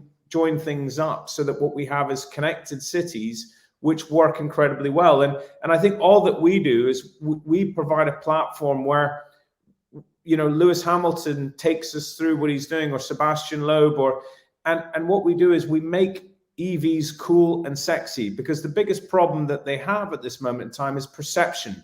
People believe that they have no performance, that you'll run out of battery, and they're not fun to drive. And actually the reverse is true. Our cars have 550 horsepower. The torque of an electric vehicle, and Monica, I don't know what model you have, but the torque is incredible. So these can be really inspiring changes, and they don't need to be detrimental to people's lives. They can actually enhance people's lives. They can be better for the environment, and they can service you better. So I think that's the sort of the narrative that we're working on is how can we do things in a different way, and how can we as a sport start to walk the walk instead of talking the talk, and it's super exciting. Yeah, and can I add on this? I mean, when you say EV should be sexy, right? Yes. You are so right. Once I remember that one Italian entrepreneur, maybe you know him, Oscar Farinetti. He runs Italy. This is sort of a chain, Italian chain of food, of local food. He said to me, electric vehicles are gonna be great. Electric vehicles are gonna be great when someone is gonna pick you up with an electric car, and you will think, oh, it's much more sexier than a Porsche. Then electric vehicles will be great. It's true. Yeah, and you're right. The big thing for us is motorsport has had a lot of big noise in the past, and actually it's beautiful to see these cars that are at one with nature. It's absolutely amazing to see that they can coexist in these areas with nature, because they don't have that roaring sound. And it's amazing how quickly you adapt to it. When you first arrive, you think, this is strange, but it's just different. It's not worse, it's not better, it's different. And actually, I think the future will be different. And I think that's what we've got to get our heads around, is how do we work together, collaborate, within communities. And that was Nicola's point, which was about that social cohesion, about bringing people together. And that diversity is so important to adapting to this problem, because often the poorest people in society are the ones that are going to suffer most from climate change. And that it's getting that through. It's that democratization. It's moving things forward. Thank you, Ali. In fact, Nicola, what you said before is really important from this perspective. As far as I understand, we don't have to be concentrated in one single consumer, but still we are going through a transitional phase. It's a very difficult phase, very challenging one. What we can say about it? What's the most important challenge that you see? And then I go back to Monica for showing a video, and then we conclude this session. Please, Nicola. Yes, let's say the biggest challenge you mentioned, quindi there are important challenges. So is the way how we think, not people think, how all of us think about certain aspects. For example, you mentioned about electric car needs to become sexy, but you also need to look. You need to, before this, you should look at for example, people behavior about car.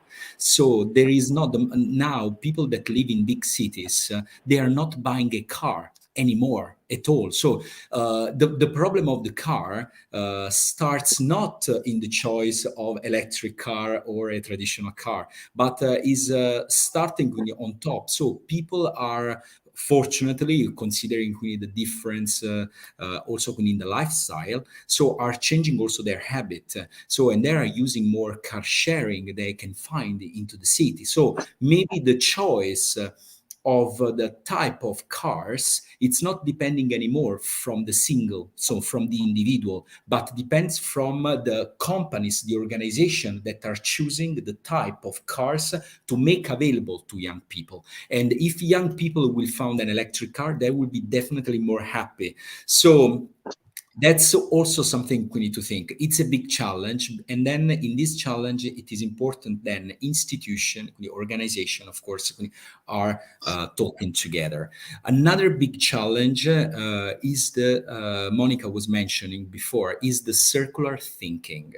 The circular thinking, it is a very important word, and it is important to transfer also the meaning to this to the new generation, because the circular thinking, it's a different way of thinking about the same processes we do now into a different way, in a different way that is clearly in this moment we looking at the circular principle. And very important to think also that circular economy it is not only recycling and reuse. So when we need to rethink about all our process into the company, into the houses, everywhere into a city, we need to rethink considering not only recycling and reuse, but also models like sharing, including the sharing platform, including the transformation in product as a service, including the life extension. Let's think about regeneration. Young people are already into mobile phone regenerated. So it is a great, when we think about circular economy, we need to think about all those things together. And of course, there is also sustainable input, and renewable energy is clearly the most representative input that we can definitely look into. So the challenge is to start to make young generation having directly the circular thinking. So schools, university needs to make them really the driver and really the one that can really make the change for the future, because they will be working into the organization, they will be working into the institution in the future years. So they need to start working them with the circular thinking, possibly also with the social inclusion thinking. So if there will be both the thinking, it will be even better, and we will look at sustainability overall. Of course, this concerns the whole system. I mean, education, first of all, also actions from the government, because, you know, guys, if I wanted to say a challenge that I see, when you go to some regions in Italy, for example, like the Motor Valley, because we have one brand which is very important around the world and is Ferrari, and it's not, of course, renewable energy Ferrari. But I have to say that governments need to be supportive of this transitional phase, because sometimes they set up targets like you have to be like this in 2030, you have to be like this in 2025, but 2025, 2030 is tomorrow. You have also to help companies to regenerate, to build this transitional activity. Germany, for example, is doing that. Some other countries not. So I think I see some challenges, as I see some good opportunities as well. Monica, you wanted to show us a video, and then we can conclude the session because we are like 3 minutes off. Yeah, but it's just a 2 minutes video. Thank you. Okay. Yes, it's just as we all talk at the end about circular economy, I think it could be a good closing for everyone. Thanks.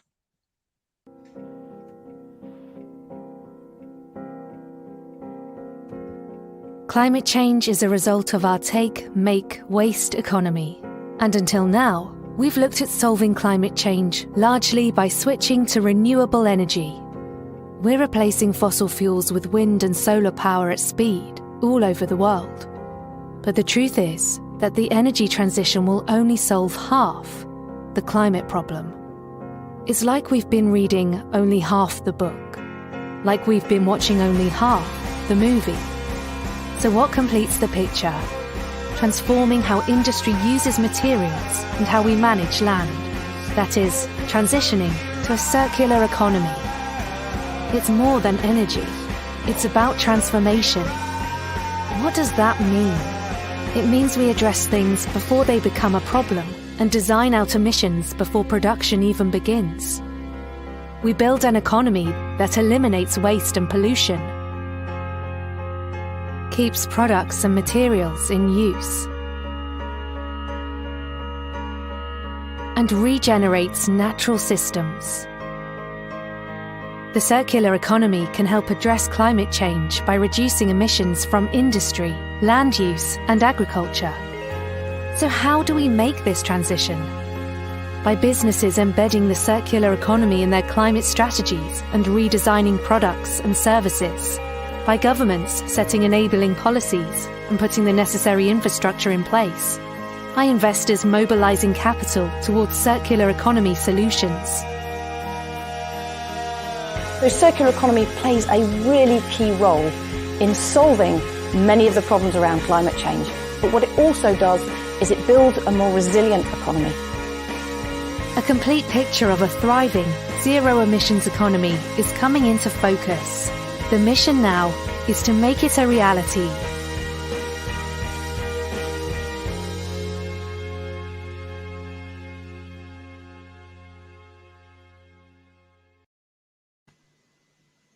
Hey, Nicola, you also had a video, am I wrong? Yes, I have, but there is no problem if there is no time to. How long is it? How long is it? It's a minute. It's a minute and a half, I think. So. Oh, it's okay. It's okay. We can send it. We can send it. I ask, please, to send it to the organization, and then we close this panel. Okay. It's both the start of our journey and our destination. It's in the green energy that comes into our homes and powers our cars. It's in the most innovative technologies for business, simplifying work for business owners. It's in the ideas that improve our lives and make the cities we live in future-proof. In every single solution in the Enel ecosystem, there is one essential element, which is the guiding principle that inspires the design of every solution: sustainability. We've chosen sustainability in our mission, facing the energy transition to overcome the challenge of decarbonization. We choose sustainability every day, scouting for new ideas through our boosting program for more circular and inclusive solutions. We use sustainable resources, prolong products' lives, give products new lives, and encourage sharing. We increase the social inclusivity of our solutions by enabling comfortable use by people with disabilities and the vulnerable, in order to increase their standard of living. We will keep choosing sustainability every time we look at what people need, because a good idea must be an idea within everyone's reach. Sustainability at Enel isn't just a minus sign in front of an emissions figure. It's an environmental and a social challenge. It means transforming the needs of a world in constant change into concrete and circular solutions accessible to all. At Enel, it's all about sustainability. Discover more on enelx.com.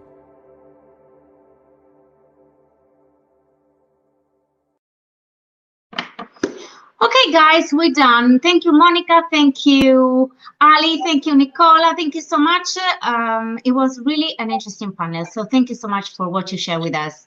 And bye, guys. Have a great day. Have a great evening. Bye-bye. Thank you. Thank you to you. Bye. Bye, everyone. Bye, everyone.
Sono Andrea, vengo da Venezia e ho partecipato al concorso PlayEnergy e sono arrivato in finale per dire le mie idee sulla città circolare del futuro. Olá, me chamo Lucas Novaes dos Santos, tenho 20 anos e moro na Bahia.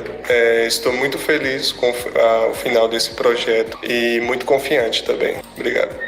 Bom dia, meu nome é Lorena e eu faço parte da equipe Cidade Circular Futuro Verde e é um prazer poder estar na final deste concurso maravilhoso que ensinou tanta coisa pra gente e como nos levar pro resto da vida. Ciao, sono Paolo, vengo da Venezia e ho partecipato a PlayEnergy per dare le mie opinioni in merito alla città circolare del futuro. Oi gente, meu nome é Melissa Matsuyoshi, eu tenho 16 anos e faço parte da equipe Cidade Circular Futuro Verde. O desafio da PlayEnergy tem sido uma experiência muito gratificante e divertida e eu adquiri novos conhecimentos que completaram meu 2021. Muito obrigada. Salve, mi chiamo Gabriele Ferraresso, ho 18 anni, abito a Stra e faccio parte del gruppo AP48. L'esperienza con Enel è stata gratificante e favolosa. Olá, sou Rada Eric, tenho 16 anos, sou da Bahia, sou da equipe Queen, estou muito ansioso pelo desafio final. Ciao a tutti, sono Daniele Miatto dell'ITIS Carlo Zuccante di Mestre. Questa esperienza mi ha insegnato il significato della Circular City e dello sharing. Consiglio a tutti i ragazzi di partecipare a questo progetto. Ciao a tutti, sono Simone Filini e faccio parte del team del Innovative Trio. Questa esperienza finalista la vedo come una mia piccola vittoria personale. È stato un percorso molto lungo e intenso, ma soprattutto molto costruttivo. È anche un modo per tenerci impegnati durante questo periodo critico. Un saluto, ci vediamo in finale. Olá, meu nome é Raik, sou da Bahia, sou da equipe Queen. Quero primeiramente agradecer a esta jornada e também estou muito ansioso para o desafio final. Mi chiamo Matteo, 15 anni, vengo da Brindisi. Questa esperienza ho partecipato con 9 dei trio e mi ha fatto capire che la salvaguardia per l'ambiente è molto importante ed oggi guardo l'ambiente anche con un occhio diverso. Ci vediamo in finale. Ciao a tutti, sono Andrea Maggi, sono un componente del team del Innovative Trio, sono soddisfatto e contento del lavoro che mi è stato dato, sono insieme ai miei compagni, appagato del lavoro svolto e insieme ci teniamo in piccola parte, partecipo a questo cambiamento, insieme possiamo cambiare, a presto. This is PlayEnergy. Oi, tudo bem? Meu nome é Gabriela e eu faço parte da equipe Cidade Circular Futuro Verde. Através desse vídeo, eu gostaria de agradecer a oportunidade de participar da PlayEnergy. Eu tô aprendendo muito com essa experiência incrível. Fala galera, beleza? Sou o Luan, sou da equipe Pé de Ortiga e sou muito grato de estar participando da PlayEnergy 2021 e muito agradecido de estar representando meu país nessa final. Abraço a todos. Ciao a tutti, sono Cristian Valentini, frequento la classe quarta dell'ITIS Carlo Zuccante. Partecipare a PlayEnergy è stato fantastico e mi ha insegnato molto sul riciclo. Consiglio a tutti i miei coetanei di partecipare e di mettersi in gioco. Ciao a tutti, sono Giovanni Bordino dell'ITIS Carlo Zuccante. Ho partecipato al progetto PlayEnergy, è stato fantastico e mi ha insegnato molto sia sulle Circular City e sia sul riciclo. Consiglio quindi a tutti i miei coetanei di partecipare e di mettersi in gioco. Olá, meu nome é Erika, sou integrante da equipe Pé de Ortiga. Nós estamos muito felizes em representar o Brasil na final da PlayEnergy. Gostaríamos de agradecer a oportunidade de participar dessa competição tão incrível. Já estamos ansiosos pelo evento. Até breve. Fala pessoal, meu nome é Thiago, eu sou da equipe Pé de Ortiga. Nós somos muito gratos por ter participado da PlayEnergy 2021 e a gente está muito feliz por representar o nosso país nessa final.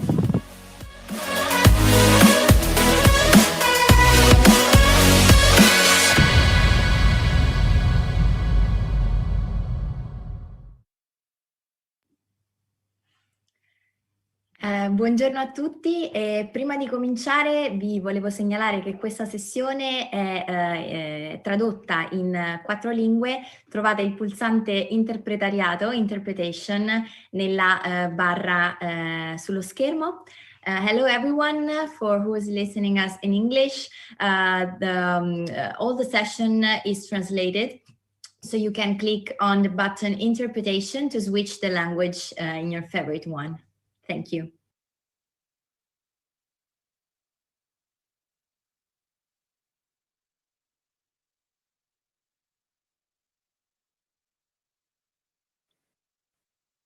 Susana, audio.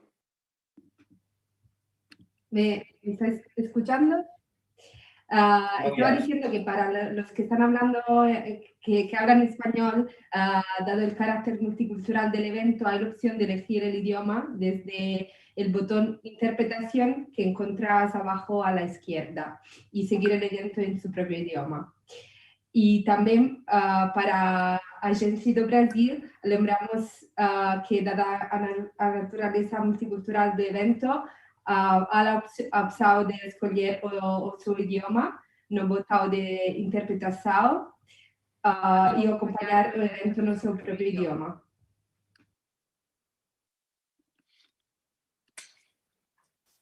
So, hello to everybody, hello to all the people connected. How are you? All fine. I'm Davide Strozzi, I'm the CEO of Campus Party, and I really hope that you are enjoying this wonderful event, an event with tens of speakers that are talking about circular economy, sustainability, circular cities, speakers from all around the world, an audience from all around the world. So thank you very much on participating to this wonderful event, and thanks to Enel that made it possible. So now I'm very happy because this is a very special moment. This is the moment that we are all waiting for, because we need to understand who are the winners of 2 important things. First one is the call for ideas that we organized for Enel in this last period about the open data and the use of open data to improve public services. So we got a lot of proposals from 15 countries in the world, so we are going to discover who will be the winner. And then maybe the most important moment of all, because we are finally going to understand who will be the winner of this incredible PlayEnergy edition. So I feel the tension growing. I feel that all the participants are very curious to know who will be these winners of this edition that was amazing, involving a lot of countries, thousands of kids around the world. But before discovering that, it's an honor for me to call on this virtual stage Roberto De Ambrogio, that is the Director of Communication of Enel Group. So please, Roberto, take the stage and a big virtual applause to you. Thank you, Davide. Thanks a lot. I'm very happy to be here tonight to this awarding ceremony. I'm glad and honored, I have to say. I think that we are here tonight because all of us, also the people that participated, maybe they are not with us tonight, share a couple of beliefs, a couple of ideas. The first one is how important, we all recognize how important is the role of cities and circular cities in guiding the energy transition. And the second point is that we all share the importance of the education and the empowering. It's a word that we often use in Enel. All the young people to help us and to make sure that they know how important is their role in making a better future. Let me spend a couple of minutes on the project. You know it very well, but I think that PlayEnergy is the demonstration of how Enel think the young generation, the Generation Z, the people, like all the people here tonight connected but participated to the project, can really work and give ideas and transmit enthusiasm and passion to us, to the old guys, and to say that it is possible to make a brighter future, as we say, a better future. Let me give you some numbers. In the last 2 editions, that of course we realized with our partner Campus Party, more than 15,000 young people were involved from 14 to 20 years old. And they all participated, discussing, working on the values of sustainability, of innovation, of the conscious use of clean energy, and in particular in the idea of the circular economy in cities. There were 7 countries involved across Latin and Europe. They all went, and the people that participate, all the participants went through 7 challenges on the pillars of a circular city. So from electrification to sharing economy, from recycling to reuse, and so on and so forth.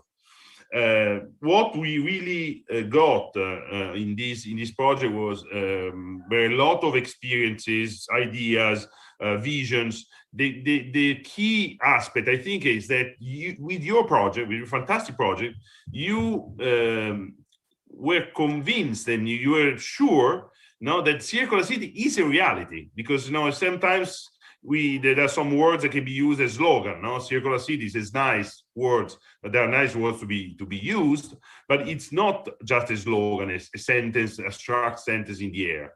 It's a reality. So I have to say that even more important, the key takeaway, I think that we all taken, for sure you have taken from this project, is the fact that we learn from each other. We work in team, we learn from each other, we discuss, and we grow together in the teams and the people that were organizing this. So I have to say, as a key message, a huge thank you to all of you for the great job you've done. Let me get back to the finalists that Davide was mentioning before. I want again to say some thank you. Sorry, it's a lot of thank yous, but I think it's the last moment. It's important to thank first of all the participants, to thank the 7 finalists that are coming from Italy and Brazil. There were a lot of projects, of course, coming from these countries, a big part of the project. But the finalists and the finalists also for the reason are coming from Italy and Brazil. Another big thank you is to the teams that didn't make it to the finals, but the project was so creative, so smart, so innovative, that we decided to give them a special mention, a special prize. I wanted maybe to mention some of those because they're very nice. So, one award was Greenify Warrior, and the team was coming from Argentina. Then there was a team winning on top design, so on the best use of graphics, coming from Chile. From Colombia, there was the team winning the Visionary Award for the most visionary project. There was a particularly funny and interesting, but funny one. They won the slide JD, so for the best and the most comprehensive slides, also with the reference to Star Wars, that I think we all love. And last but not least, from Peru, the team that was winning the 3D, the award called the 3D Hero, where basically the team made a 3D render for the regeneration of a ghost town in Peru. So I wanted to spend 30 seconds on this because they are marvelous projects. So we decided also to give specific awards for these projects. Last but not least, I wanted to thank you all the young innovators that participated also to the hackathon, call for ideas that also Davide was mentioning at the beginning. These talented young people were coming from 15 countries all over the world. And again, let me tell you the countries, because they're really from all over the world: Italy, Brazil, Mexico, Paraguay, Ecuador, Peru, Colombia, Argentina, Turkey, UK, Lebanon, India, South Africa, Philippines, Switzerland. So really covering the entire surface, almost the entire surface of the earth. And I think it was very hard for the jury to select the 10 finalists that had the possibility to make their speech explaining their projects. At this point, I wish all the groups a huge good luck and invite you to discover together who will be the winner for the call for ideas and PlayEnergy. So now I leave the microphone again to Davide for the going on of the awarding ceremony. Davide, the floor is yours. Thank you. So thank you very much, Roberto. And it's a very happy moment for us and for all the people that are connected now. So I invite you all to switch on your cam, because I think that for all the people that are watching from home, seeing your faces, it's very significant, you know, because they see your enthusiasm, your participation. So please share this with all our audience around the world. But I want to call again Lucrezia in order to go ahead with the program. And so please, Lucrezia, go on. Thank you, Davide. So let's start immediately with the Call for Ideas prize. So let me share my screen for a second.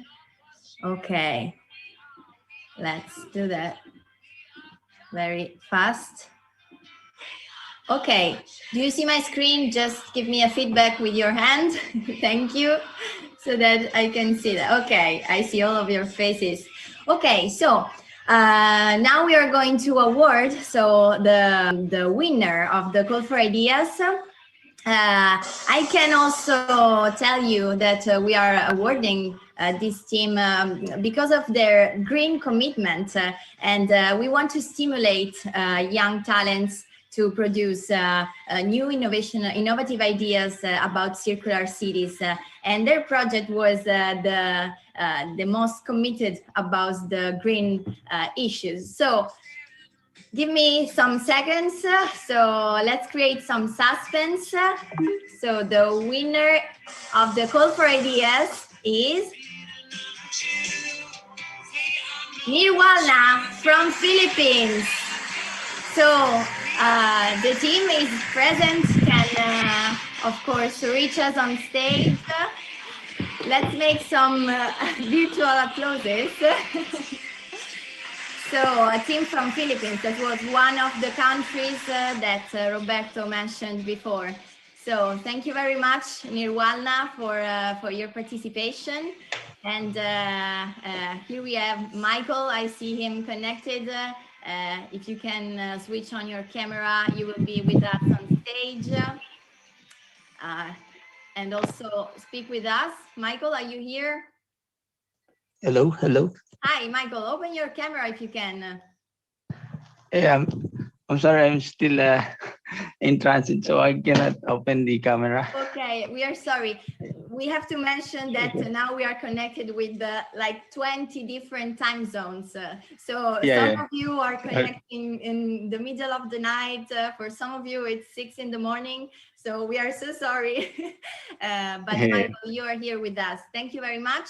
And congrats for your prize. Thank you very much for participating, and of course, a special mention also to the other 9 teams that participated from all over the world. Thank you very much. So let's go ahead, and we want to take a moment before awarding the finalist that won the PlayEnergy prize. I want to make a little surprise, because before Roberto mentioned that we decided to award with a special mention also the other countries that participated in the PlayEnergy contest. So some of you are here, some of you are not here, but of course the other teams will be mentioned. And let's start with the first team, the Marcos Daniel Juarez team from Argentina that won the Greenify Warrior award. They made a special use of plants in their project. So we decided to give them this special prize, this special badge that of course will be sent to you just after this ceremony. So thank you, Marcos Daniel Juarez. If you're here with us, open your camera and you can be spotlighted on stage. So let's go ahead with the second special mention to the team Phineas for the Top Design Award. So they made a special slides, very nice slides and graphics. So we were very convinced that they were the best top design team in PlayEnergy. So let's go ahead with Sharon Sabogal that won the Visionary Award. So thank you very much, Sharon, if you are with us. This is a special badge for you. And this girl made a proposal about creating money with the plastic. So we thought that she's very young, but she made the best visionary idea in this edition. Then we have a team from Greece. I saw them before, so if you want to be spotlighted, open your camera. And they won a special prize, the Slide Jedi. As Roberto said, they made special use of Star Wars in their projects. So we wanted to award them for this reason. And then, last but not least, we have Derek Warak. I can hear you. That won the 3D Hero Award because he made an incredible render of a ghost town, as Roberto mentioned before, in Peru. So thank you very much. And this badge is for you. So thank you very much for all the countries that were involved, Argentina, Peru, Chile, Greece, and of course, Brazil and Italy. So thank you very much. And we are going to award now the real winners, the 3 winners of the PlayEnergy, of this edition of PlayEnergy. So let's create some suspense. Let's get back. Let's be more serious. So now for these mentions, I want to call back Roberto De Ambrogio on stage so that he can mention all the winners. So Roberto, I will keep my the music on while you call the the winners. We are going to the Oscar night, right? The big events, absolutely. So thank you, Lucrezia. I'm excited to tell you the 3 teams, because there are 3 winners. No, it's such a special night that we have 3 winners, right? Tonight, the first team is. Should I start? Should I start on this? Suspense is terrible. I agree. First teams to win is Cidade Circular Futuro Verde from Santo André, Sao Paulo, Brazil. So first winner. Congrats! Congratulations! Is a solution to fight the irregular disposal of waste in a sustainable process to eliminate garbage in cities, contributing, which is a huge problem in many big cities in particular, contributing to make cities more circular. So congratulations on this project. First winner. Congrats. I don't people to comment or I go with the others. I go directly with the others, right? If you want to make some comments, you can, of course. We have time, but we can also switch to the second team as you want.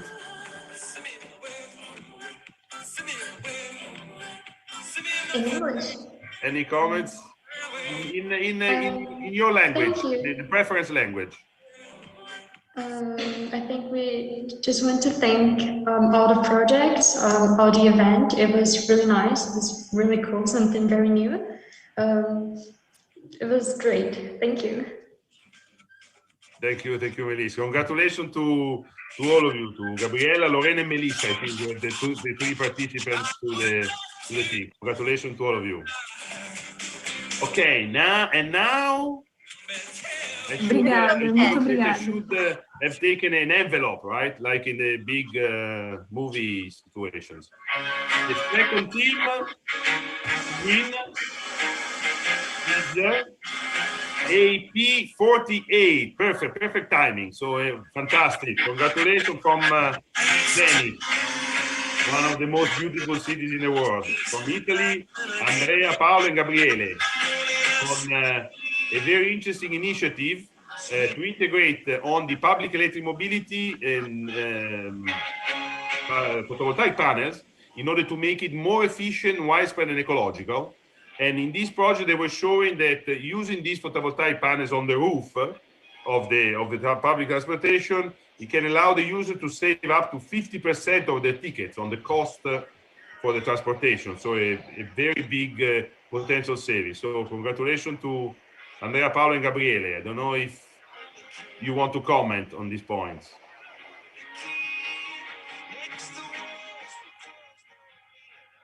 Andrea, se vuoi fare un commento anche in italiano, puoi commentare. O Gabriele. Sì, anche in italiano. Stavo pensando un attimo a cosa dire, perché comunque siamo molto contenti e comunque è stato un percorso lungo che è durato molti mesi. Comunque bravissimi, l'avete fatta, bravo Andrea. Bravi veramente, because bravi, complimenti. It's public transportation is a key element. We are working as Enel a lot on this to make it on electric buses. We had a very big fleet in Chile, for example. So it's a topic you touch and it's really crucial, very important. Thank you, Andrea and Gabriele. Perfect. And then we are almost at the end. The last but not least, the third winner is de Ortiga from Ortigueira, Paraná, Brazil. Congratulations. A wonderful region. Congratulations. It's Thiago, Luan and Erika. Obrigado, gente. Bravissimi, congratulations. Grazie mille. Obrigado. Obrigado. When Lucrezia was mentioning the enthusiasm and passion of the young people, no? Yeah, they're visibly involved.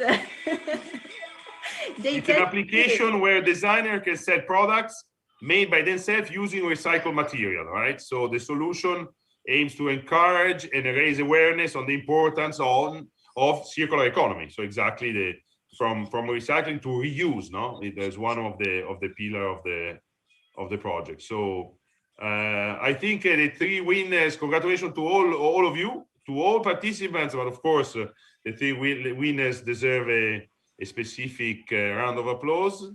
I think we are at the end, right? I asked Lucrezia, so I want really to say again congratulations, to thanks all participants, the campus party team that helped us work together with us. Really, we are partnering, since more than one edition, and we are working very well together. The speakers, I want to thank all of course, the team of Enel, of the technical people that were supporting this. So, it's really a pleasure to be here, an honor to be here, and we all, I think, we're all looking forward for the next edition of PlayEnergy with more projects, more interesting topics to discuss and to discover. So thanks again, everybody. Thank you, Roberto. Thank you, Roberto.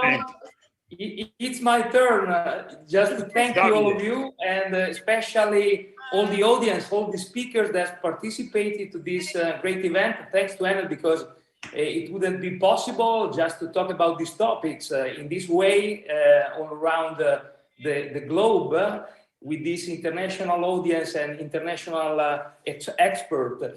But I want to thank you also, the president of Enel that opened the event, Roberto De Ambrogio, that made this moment unforgettable, let me say.